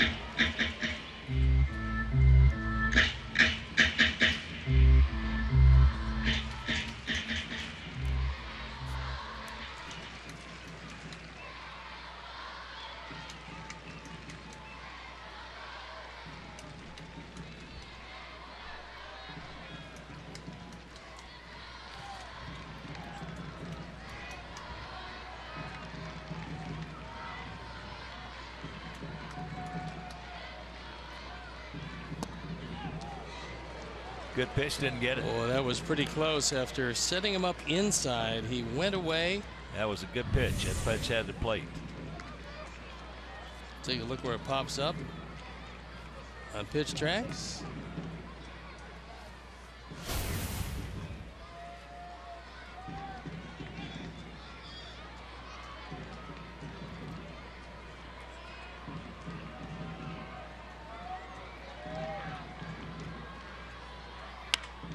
Pops him up right side. Brent making the call. He's got the ball. And that's out number 2. Good pitch by Albers. Well, he can bury that fastball in on the hands of the right-hand hitters with the best of them. Not only getting some sink, but getting some run And it was late movement more than anything else that fooled Canna. So now 1 out away from getting out of the inning. And we'll have to see who Bob Melvin chooses to be Your that attention, man. please, ladies and gentlemen, for the Athletics. Batting for Rockers center, number 15, Andrew Lambo. Andrew Lambo did not make the team out of spring training originally, but then after an injury, they called him back.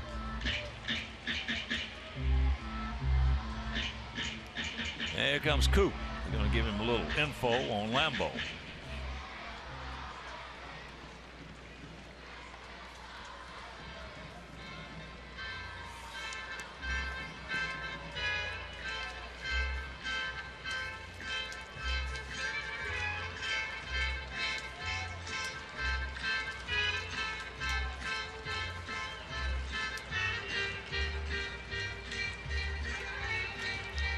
He was a shortstop with Arizona State when he signed with the Dodgers in 2007.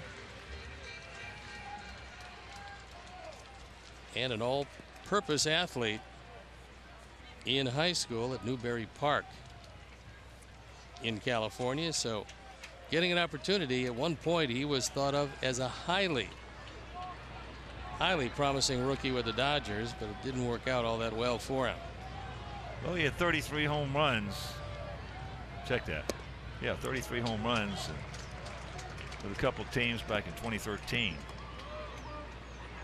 Broke in to the majors with Pittsburgh in 13.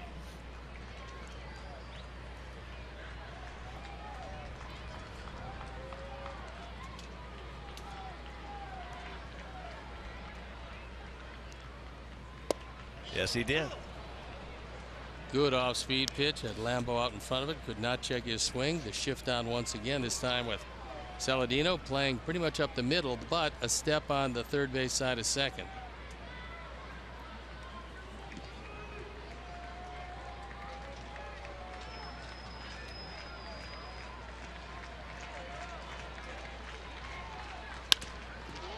All right, and what new? Matt Albers once again pitches out of the jam, and we'll go to the 8th, leading 2-0.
Customers can get a free season-long subscription to MLB TV Premium.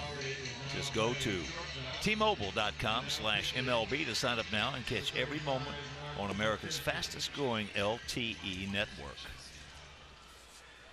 So we got a new pitcher coming in the game. It is Mark Zubczynski, the man from Oak Lawn, Illinois, right by the statue of Dr. Jack Ruby. And we've got some defensive changes with Mark Canna staying in the game, playing first base. And Jed Lowry shifts over to shortstop with Marcus Semien leaving the ball game. So Zubczynski in to get one guy, and he's at the plate right now, and that's Adam Eaton. Adam 0 for 3 today.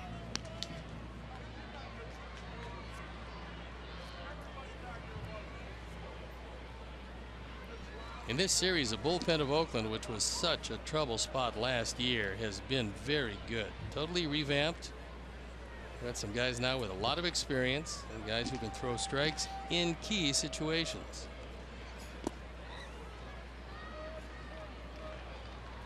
They'll come June and July. These guys are going to brush their teeth with their non-throwing arm. If the starters don't get things together, that will be the case. Oh, look at this. Just slashes that one. Now he's going to go. And he's going to make it. Beautiful piece of hitting right there by Adam Eaton. Well, one of the things he does know for a fact is that Coco Crisp doesn't throw very well. And so in the meeting before the series, everybody finds out about the arms of the outfielders. We know Chris Davis doesn't throw well. We saw that last night. And today, Chris, playing left field, does not have a good arm, and so Eaton takes advantage of it. A huge insurance run out at second. So Melky's job is to get him over, even though you'll lose Abreu.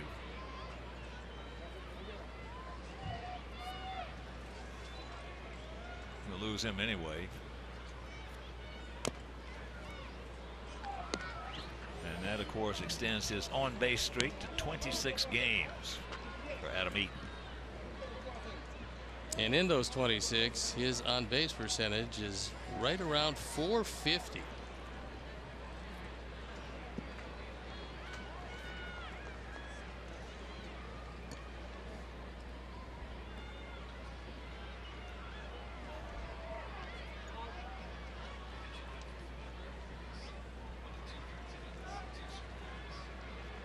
So with the change in the rotation, with Cleveland being rained out, we're going to face Salazar in the opening game, Anderson moved back to the second game, and Tomlin the Sunday game, meaning Corey Kluber has been rained out of the series, which is never really a bad thing. Yeah, I know that our guys would like that early challenge, but better him for another day.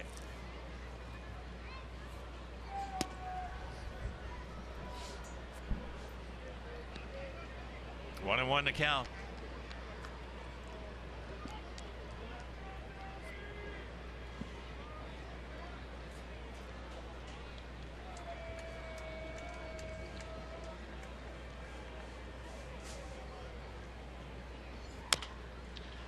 That's not going to get the job done.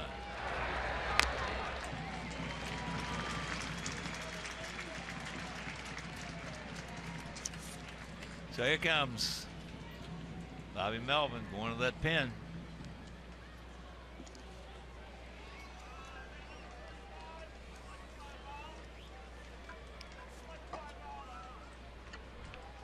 All right, so he departs. The southpaw, the right-hander comes on, and we'll be back.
One live streaming sports service delivers every out-of-market game live in HD or on over 400 supported devices, including a free subscription to At-Bat Premium.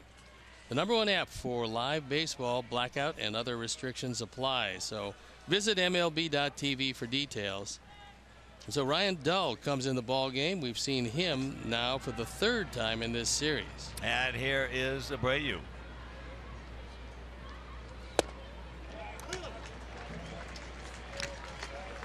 There's a look at Dull. This is his 3rd game. He's given up nothing so far. Been pretty impressive. First outing in this series, he was just strike, strike, strike, strike, strike.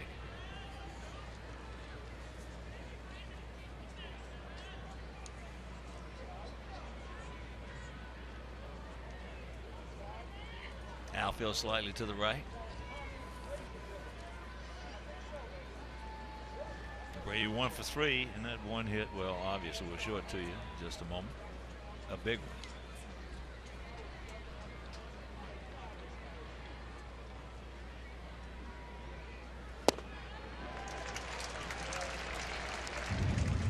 And here's that big hit. One of the few mistakes that Graveman made, he tried to get inside of the fastball, didn't get it there, and it cost him 2. 0-2 the count.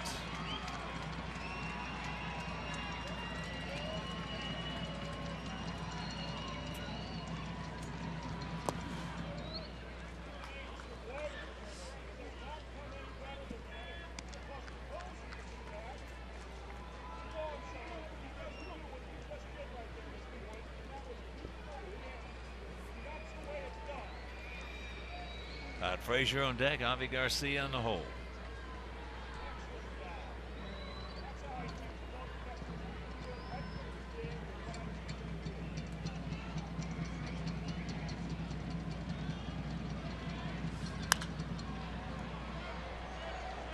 Good job on a close pitch right there of defending the plate by Abreu.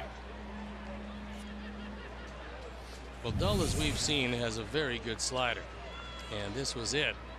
Jose went out, able to stay alive.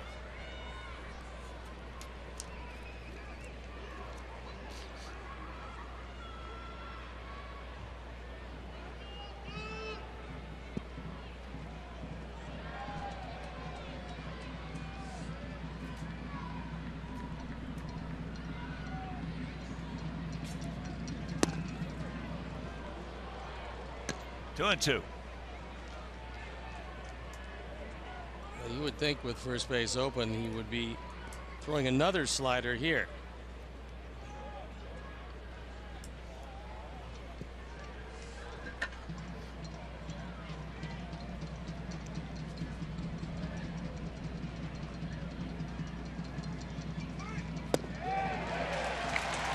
Two down. And there it is, that one diving out of the zone.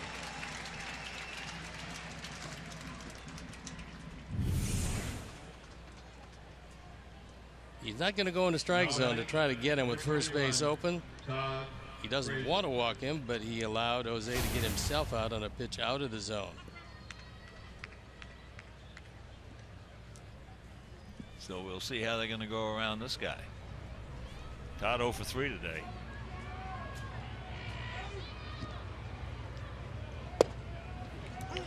Right there. That's the last thing in the world Todd was looking for. He got a slider that cut the middle of the plate. It's the last location in his mind.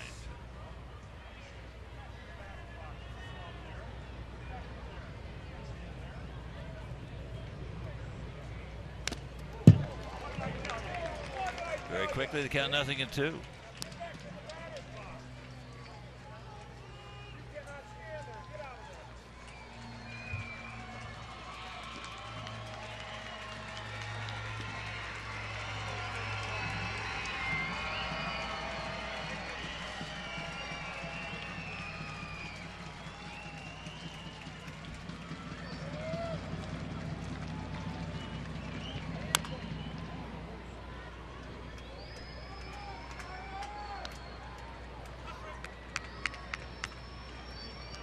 Tide.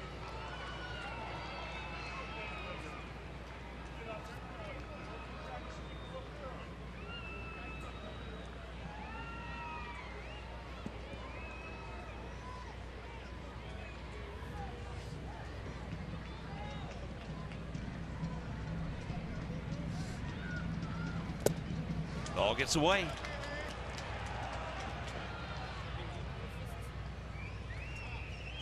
That most likely will be a wild pitch. That could be a big pitch. Right there. Yep. Threw a slider in the dirt, and Vogt could not get down and block it. He did drop to his knees, but couldn't get the glove down in time as the ball rattles away. When that happens, if you're at the plate, the first thing pops in your mind is that he's got to get it up a little bit.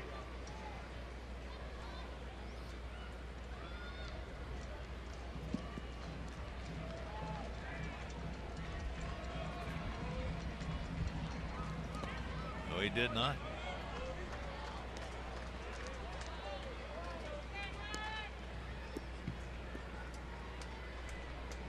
Two and two.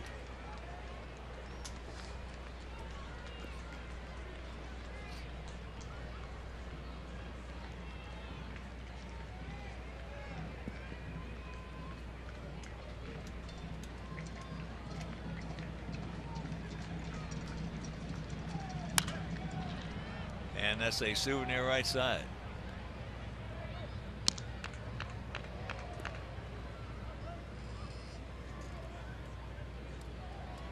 Looks like Nate Jones will come into the ball game as he continues to loosen.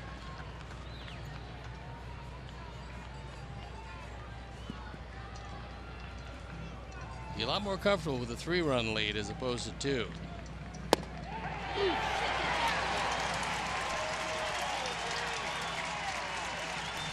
Pitch off the plate, and it's called strike 3.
Bottom of the 8th inning for the Athletics. Left fielder, number 4, Coco, Chris.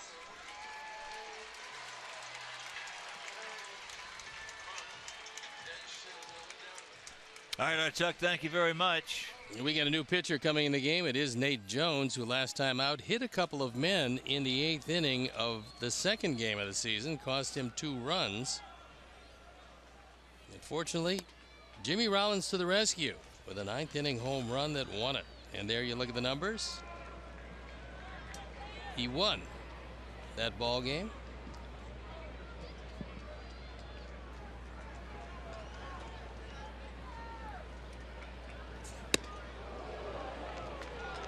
Two and 0 the count. And take another look at that pitch. Call third strike on Todd. Vogt's outside. Got the glove off the plate. The only thing Gabe Morales can say when he goes back and looks at that one, which he will after the game, is I missed it.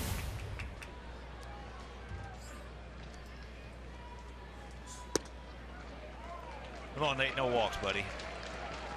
Make him hit his way on. 3-0.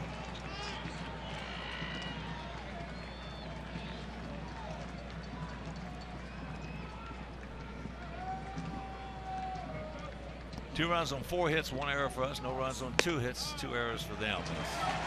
Another leadoff walk.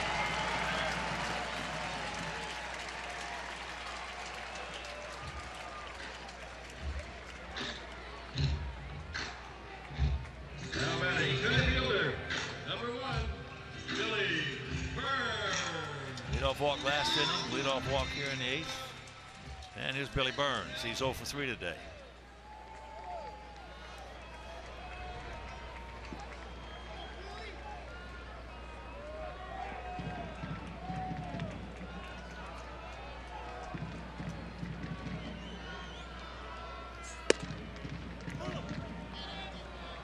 There's one.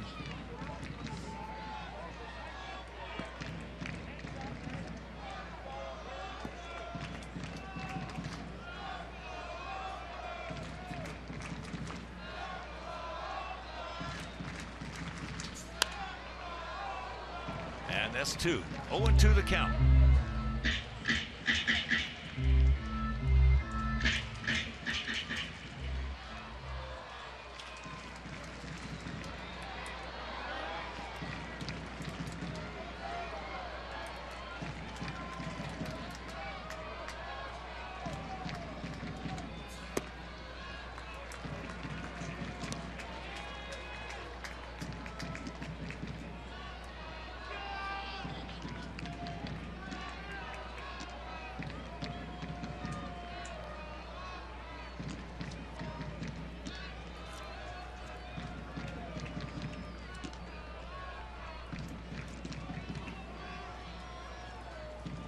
Short lead by Copeland.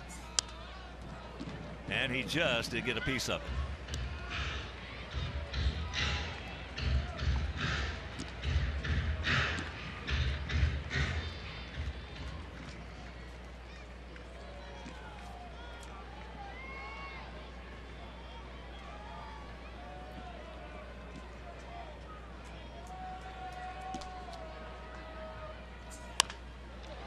That's into right field.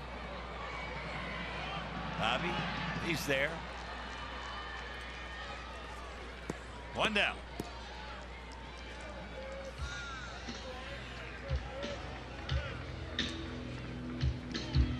So here comes Jed Lowry. He's popped to second, gone out to left, and then hit a deep fly ball in the right center. Bobby had a long way to go, and he got there. In case Nate has any problems this inning, Jennings and Putnam up in the Sox pen. Athletics also have activity in their pen. That's Liam Hendricks.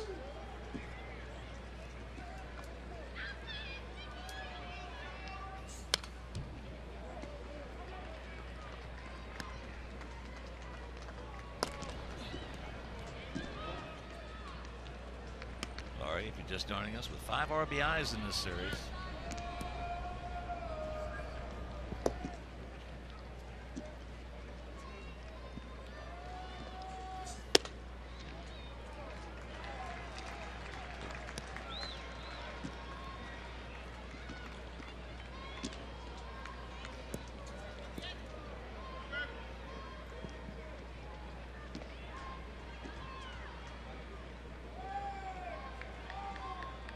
Two-run homer by Jose Abreu in the 6th inning. 1-2 the count.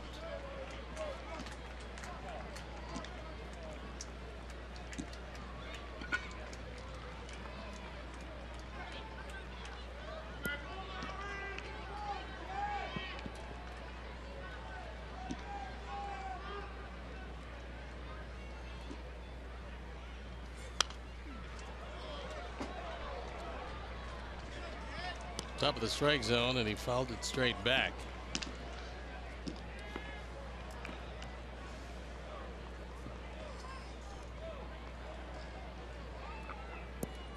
talked about it earlier in this series that Lowry, even though he's left-handed, is still a good high fastball hitter. He gone. Nobody going to hit that low slider. That's the disappearing slider right there. They can stay ahead and use this. It's a huge weapon. Now batting right fielder, 22, Josh Reddick. So here's Reddick. Reddick with 20 home runs last year.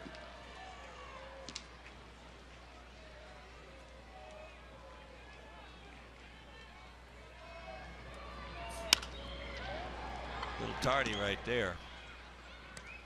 Nice catch by a fan. That behind the Oakland bullpen. Decided to give it to a little guy with his glove.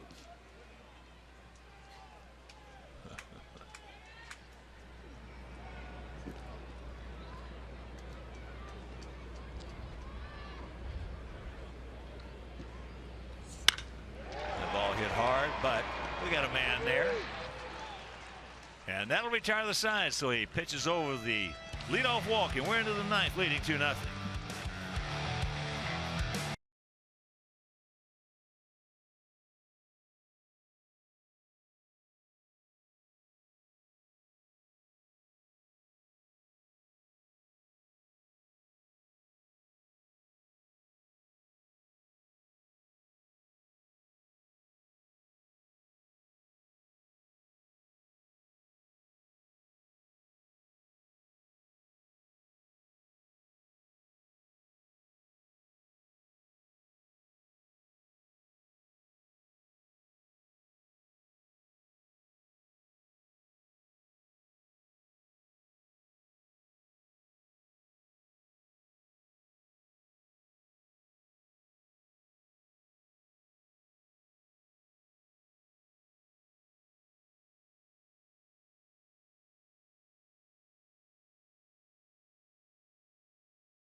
Potential first-round playoff preview as our Blackhawks take on the Blues in their last home game of the regular season. Coverage starts at 7 with Chevy Blackhawks pregame live right here on Comcast Sportsnet Chicago.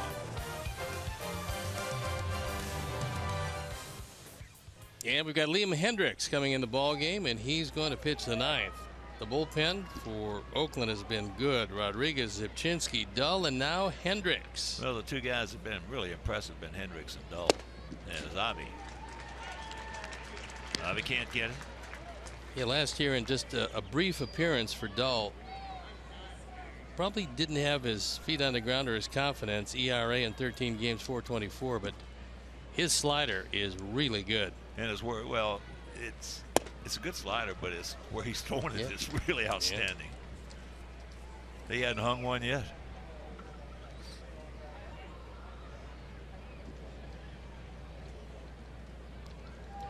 Robertson loosening up for us. There's a bullet. Watch out, Leo. Well, that almost dehorned him. Yeah, falling off the mound to the first base side with a right-hander, it's hard to defend yourself. And when that line drive goes up the middle but to the first base side, you got some problems. Number Fortunately, 20, that one J.B. Shaw. higher than his head because he couldn't get his hand up in time. And we talk about exit velocity, the velocity the ball comes off the bat. Avi is in the top 5 in the major leagues. Jackson, running for Garcia. And Austin Jackson now will come on. He will undoubtedly play center field.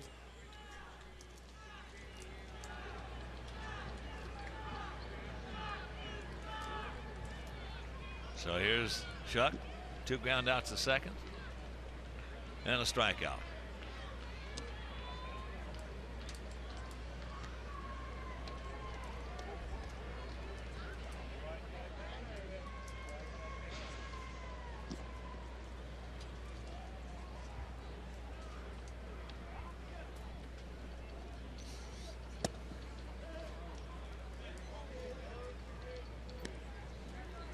Want to know the count?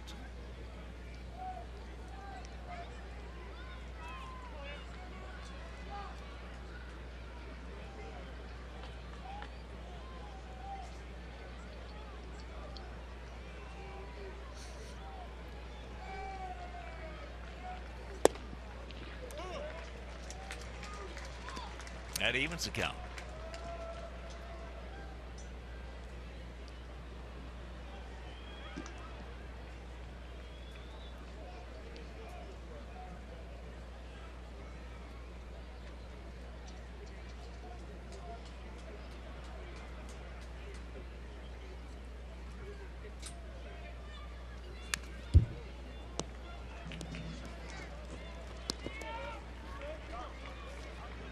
Outfield, they are straight up, spread out, and about spaced equidistant.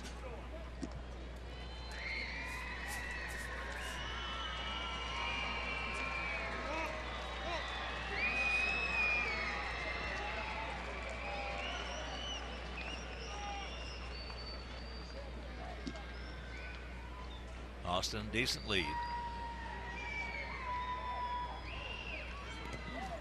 In the dirt, nice job by Vogt. Just to keep it in front of it where that runner can see it.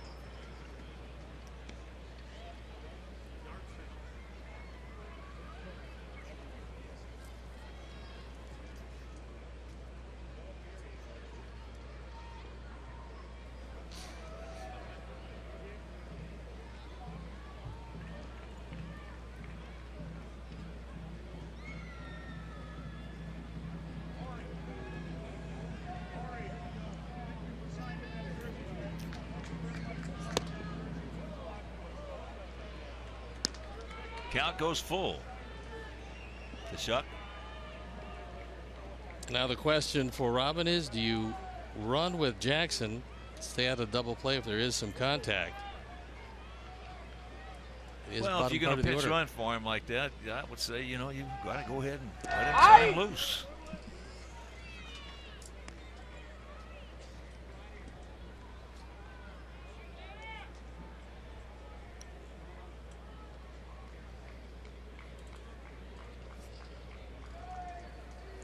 Of being passive now.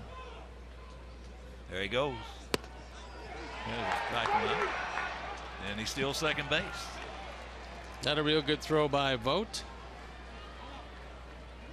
So even on the strikeout, he moves into scoring position. Now good jump. Number And a good 15, pick by Lowry, Brett but Lowry. couldn't get it there in time. Now pick him up, Brett.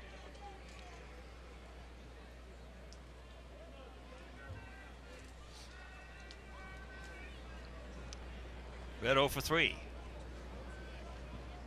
But he has made 2 really terrific plays defensively.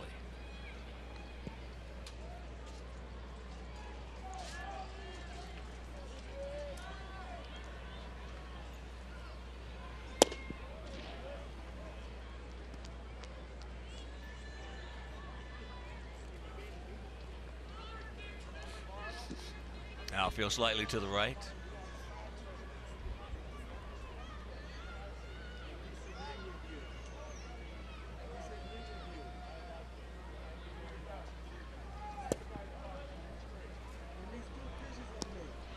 Caught a break right there.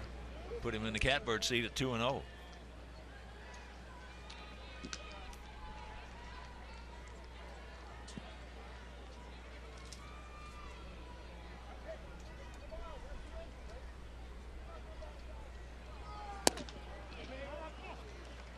3-0. Turn him loose.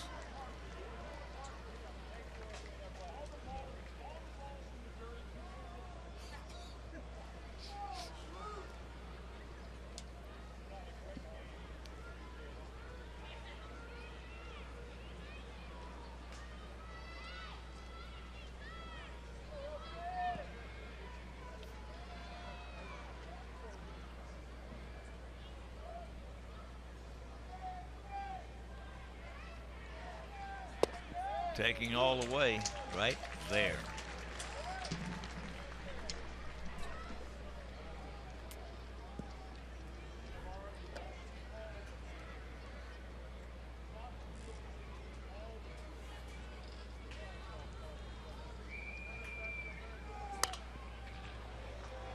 And now it's full.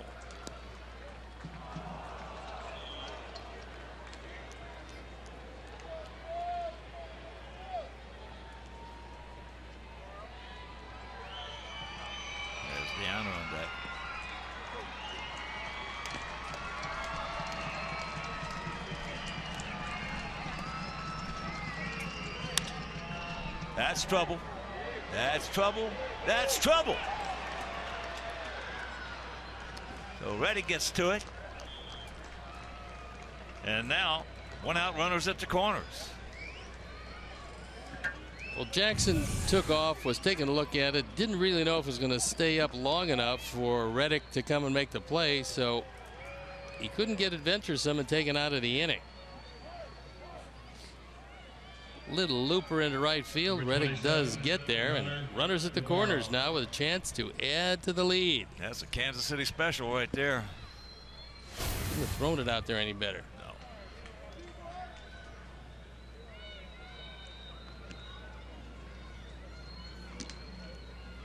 So here's Deanna. He is due. He's 0 for 3. He's going out to left, grounded to first, and struck out. Safe situation. We're going to see David Robertson. Non-safe situation. That would be nice with a couple more runs. Zach Putnam throwing in the pen. Deanna. Now heading to count 1-0. Boy, that first pitch strike in situations like this is huge. He's looking for something up in the zone, anything that he can drive, and preferably to left or center field.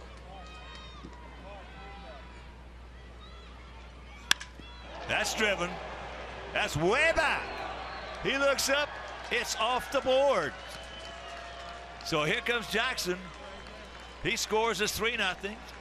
Laurie into third on a rocket off the bat of Deanna Navarro. That one just barely stayed in the park, and it was hit so hard that Brett Lawrie couldn't score.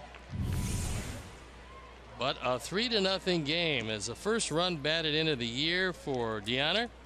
He crushes this ball. Unfortunately, it's a sinking line drive. Mike Mazza, Kenny Wiz, and Pete Catazone, all the great folks at the ticket department. Also Roy Rivas, Mike Spadali, Matt Nykiel. They're picked to click. Now batting, number 18. Kurt Young with a very quick word for Liam Hendricks, who's given up 3 hits this inning. Well, as we touched on, that first pitch missing sets up the whole, changes the whole dynamic versus being 0-1.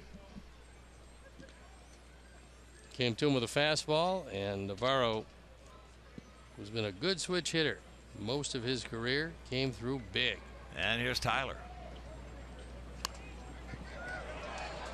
Fouls it back.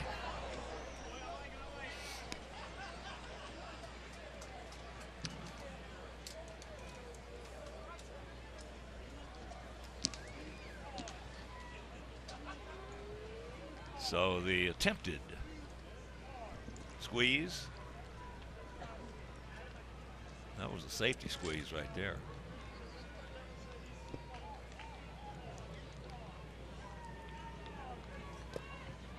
And once again, fakes it. Now this time takes it for a ball.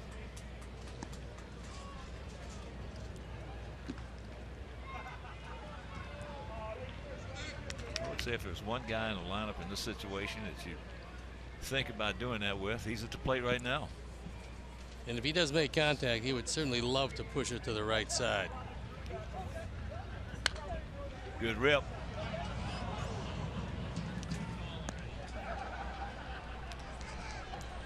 And here it is, Yonder Navarro. 1 for 4 with a run batted in. Once again, my pick to click. J.B. Shuck, 0 for 4. But he's hit the ball hard, played great defense, wonderful base running, and an all-around nice guy. And Brett Lowry, 1 for 4. The crew picked him. There's a shot base hit to the point, Tyler. And it's a 4-0 game. No stop now, boys. You sound like some of those debates we've been watching. That's it. All the BS. Just an all-around good man. Number 1. So Liam Hendricks having some problems, and the pen that had been so good the last few days finally giving way for Oakland here in the 9th inning. And I got to add, debates on both sides.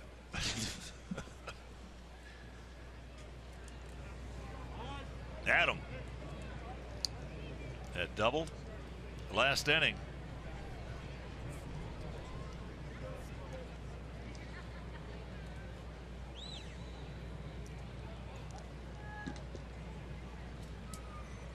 Now David Robertson will have a seat. It's a non-save situation, so Zach Putnam will continue to throw and come in the game.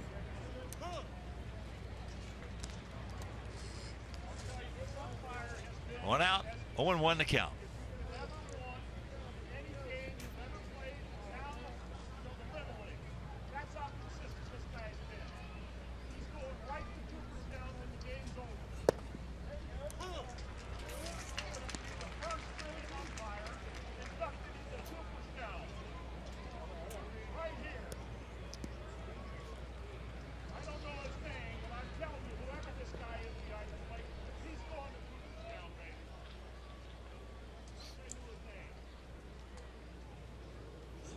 Watch out.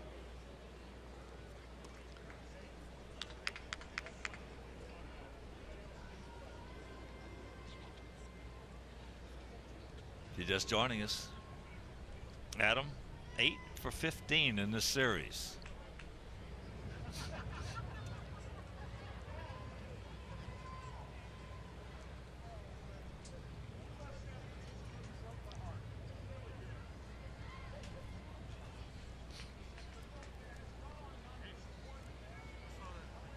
Also, if you're just tuning in, scoreless game until the top of the 6th. Leadoff walk to Cabrera and then Jose Abreu. Opposite field home run. Just a bullet out of here over the scoreboard. And there's a shot base hit. That'll load him up.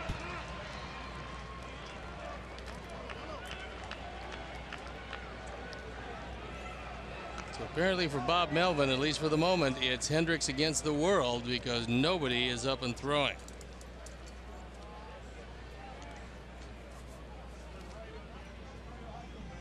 So Adam Eaton with 2 hits today. The first Sox player with multiple hits in the first 4 games since Nellie Fox. You asked me earlier when I was a kid who my idol was in baseball. I said Mickey Mantle. My second favorite player was Nellie Fox. He was a good one. He was a battler. And there's a shot base hit. So it's 5-0.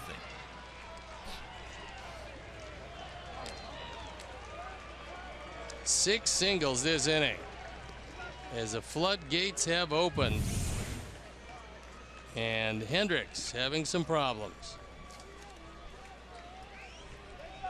Melky with his first run batted in.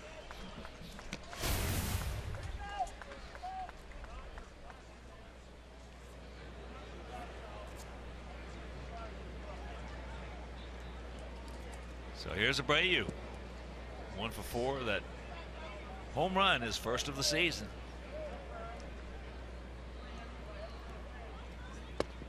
Drops the hook on him.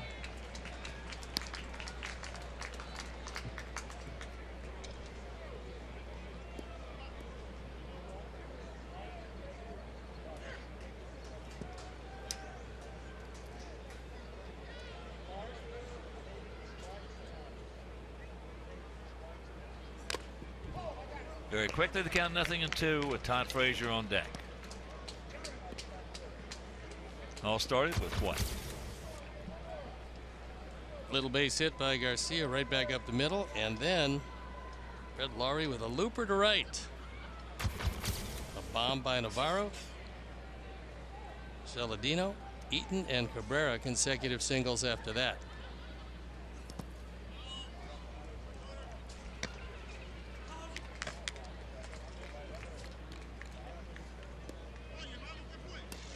That rocket by Avi may have unnerved Hendricks a little bit. Boy, that ball gets there in a hurry, doesn't it? Well, leaves your hand, let's say average fastball 90 to 92, comes back at you well over 100. And that ball hit deep into right field, but they got a man there. So the tag, the score, and it's 6-0. Third run bat in of the day for Jose. Third of the year. The sacrifice fly. Now batting. And the 6-run lead.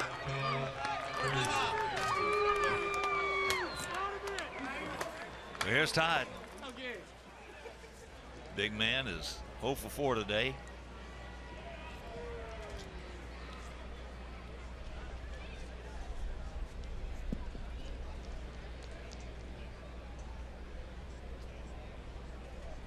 Last time up, got a bad call to strike him out.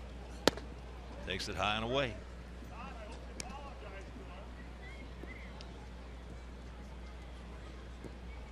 Oh, we didn't see much of this continuation hitting in the last couple of years.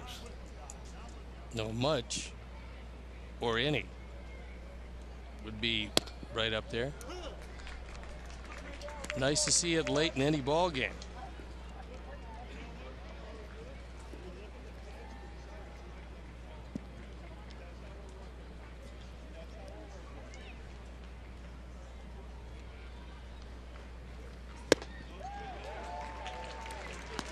Everything in this game is contagious, either positive or negative.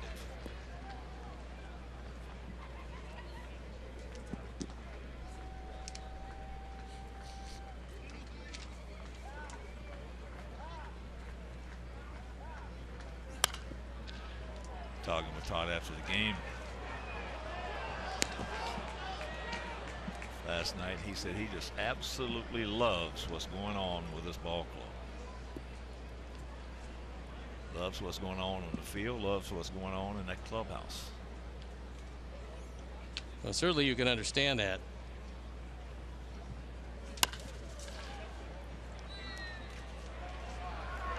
And that'll retire the side, but a big crooked number goes up on that board, a 4 spot, and we lead it 6-0.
Into the ball game.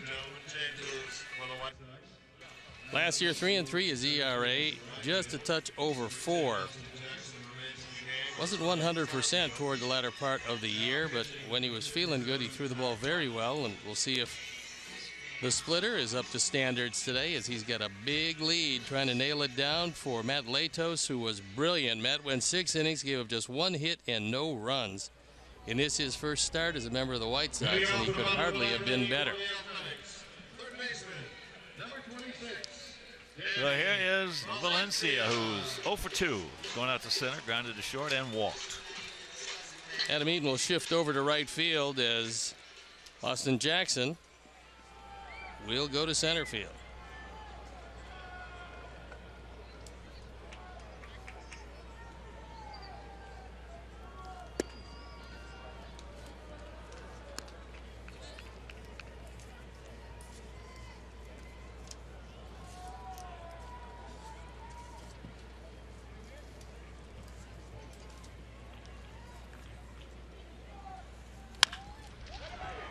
That ball ripped, bounced up off the glove.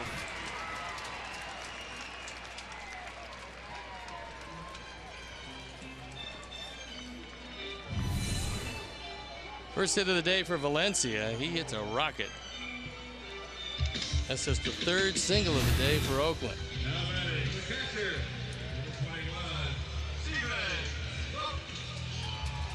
So here is Vogt. He's gone out to left twice, once deep, and he is single. It's a little soft single in the right field.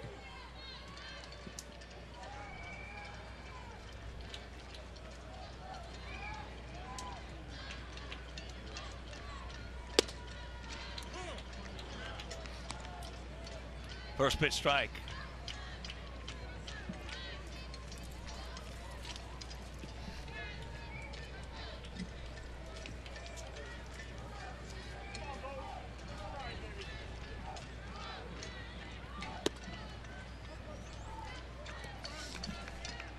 Six, 10, and 1 for us.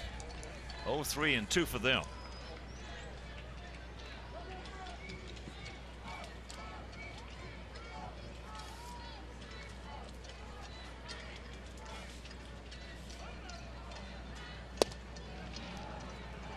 One and 2. That was a good splitter.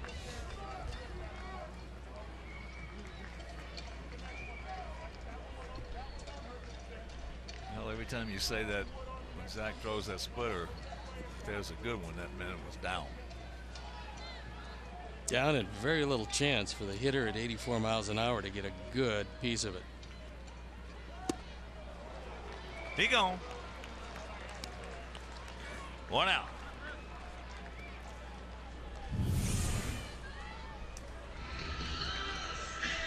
One just seems to float away from Vogt. Swung over the top of it.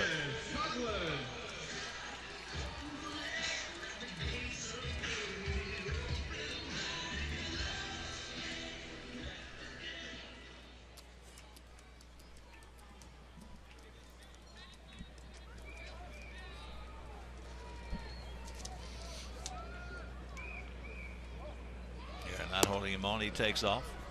So here's Coughlin, 1 for 3. Picked up their first hit off Matt Latos. That was in the 5th inning.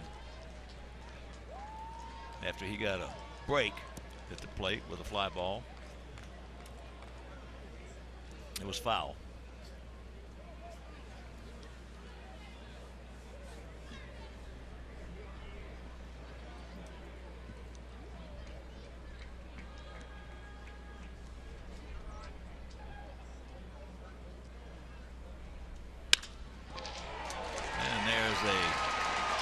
Base hit. They're going to wave him around.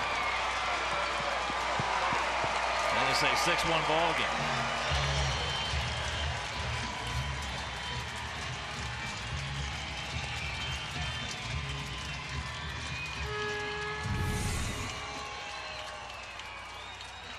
So after defensive indifference, putting Valencia in scoring position, Coughlin drives him home.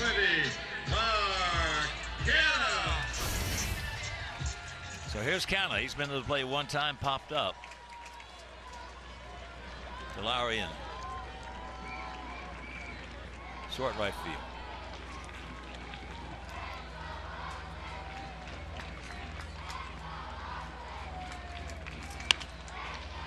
And yanks that one foul.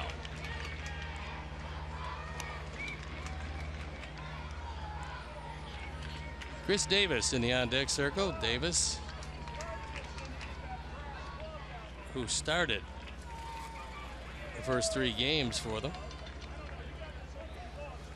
coming off the bench today.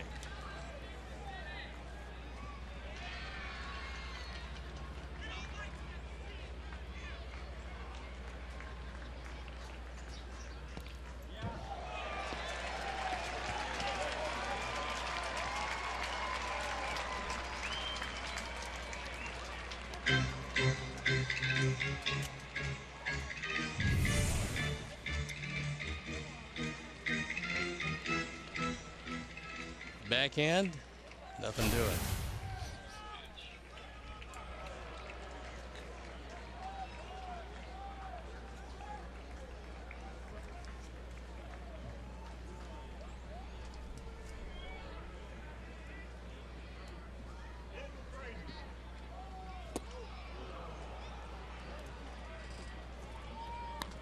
A ball and 2 strikes.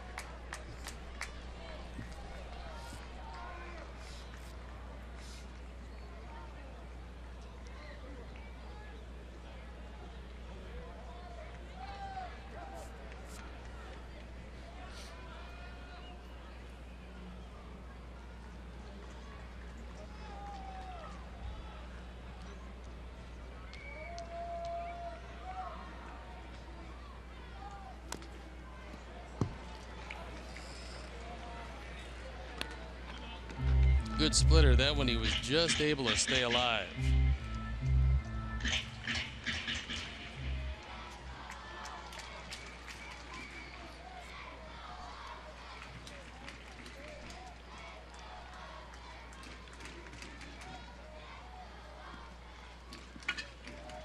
Outfield playing him straight up, spread out about equidistant.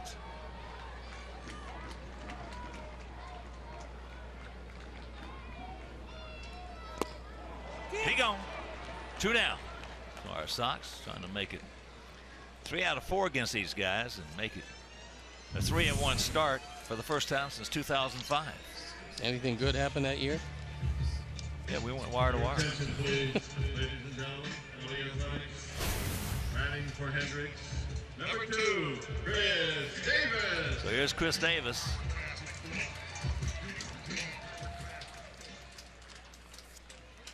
Wire to wire and a 11-1 in the playoffs.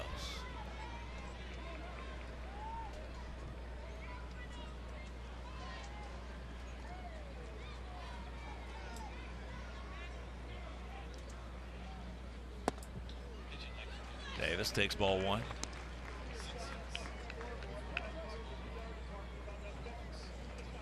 And of course, one of the specialties of that team that will probably never be done again. At one point had 4 consecutive complete games.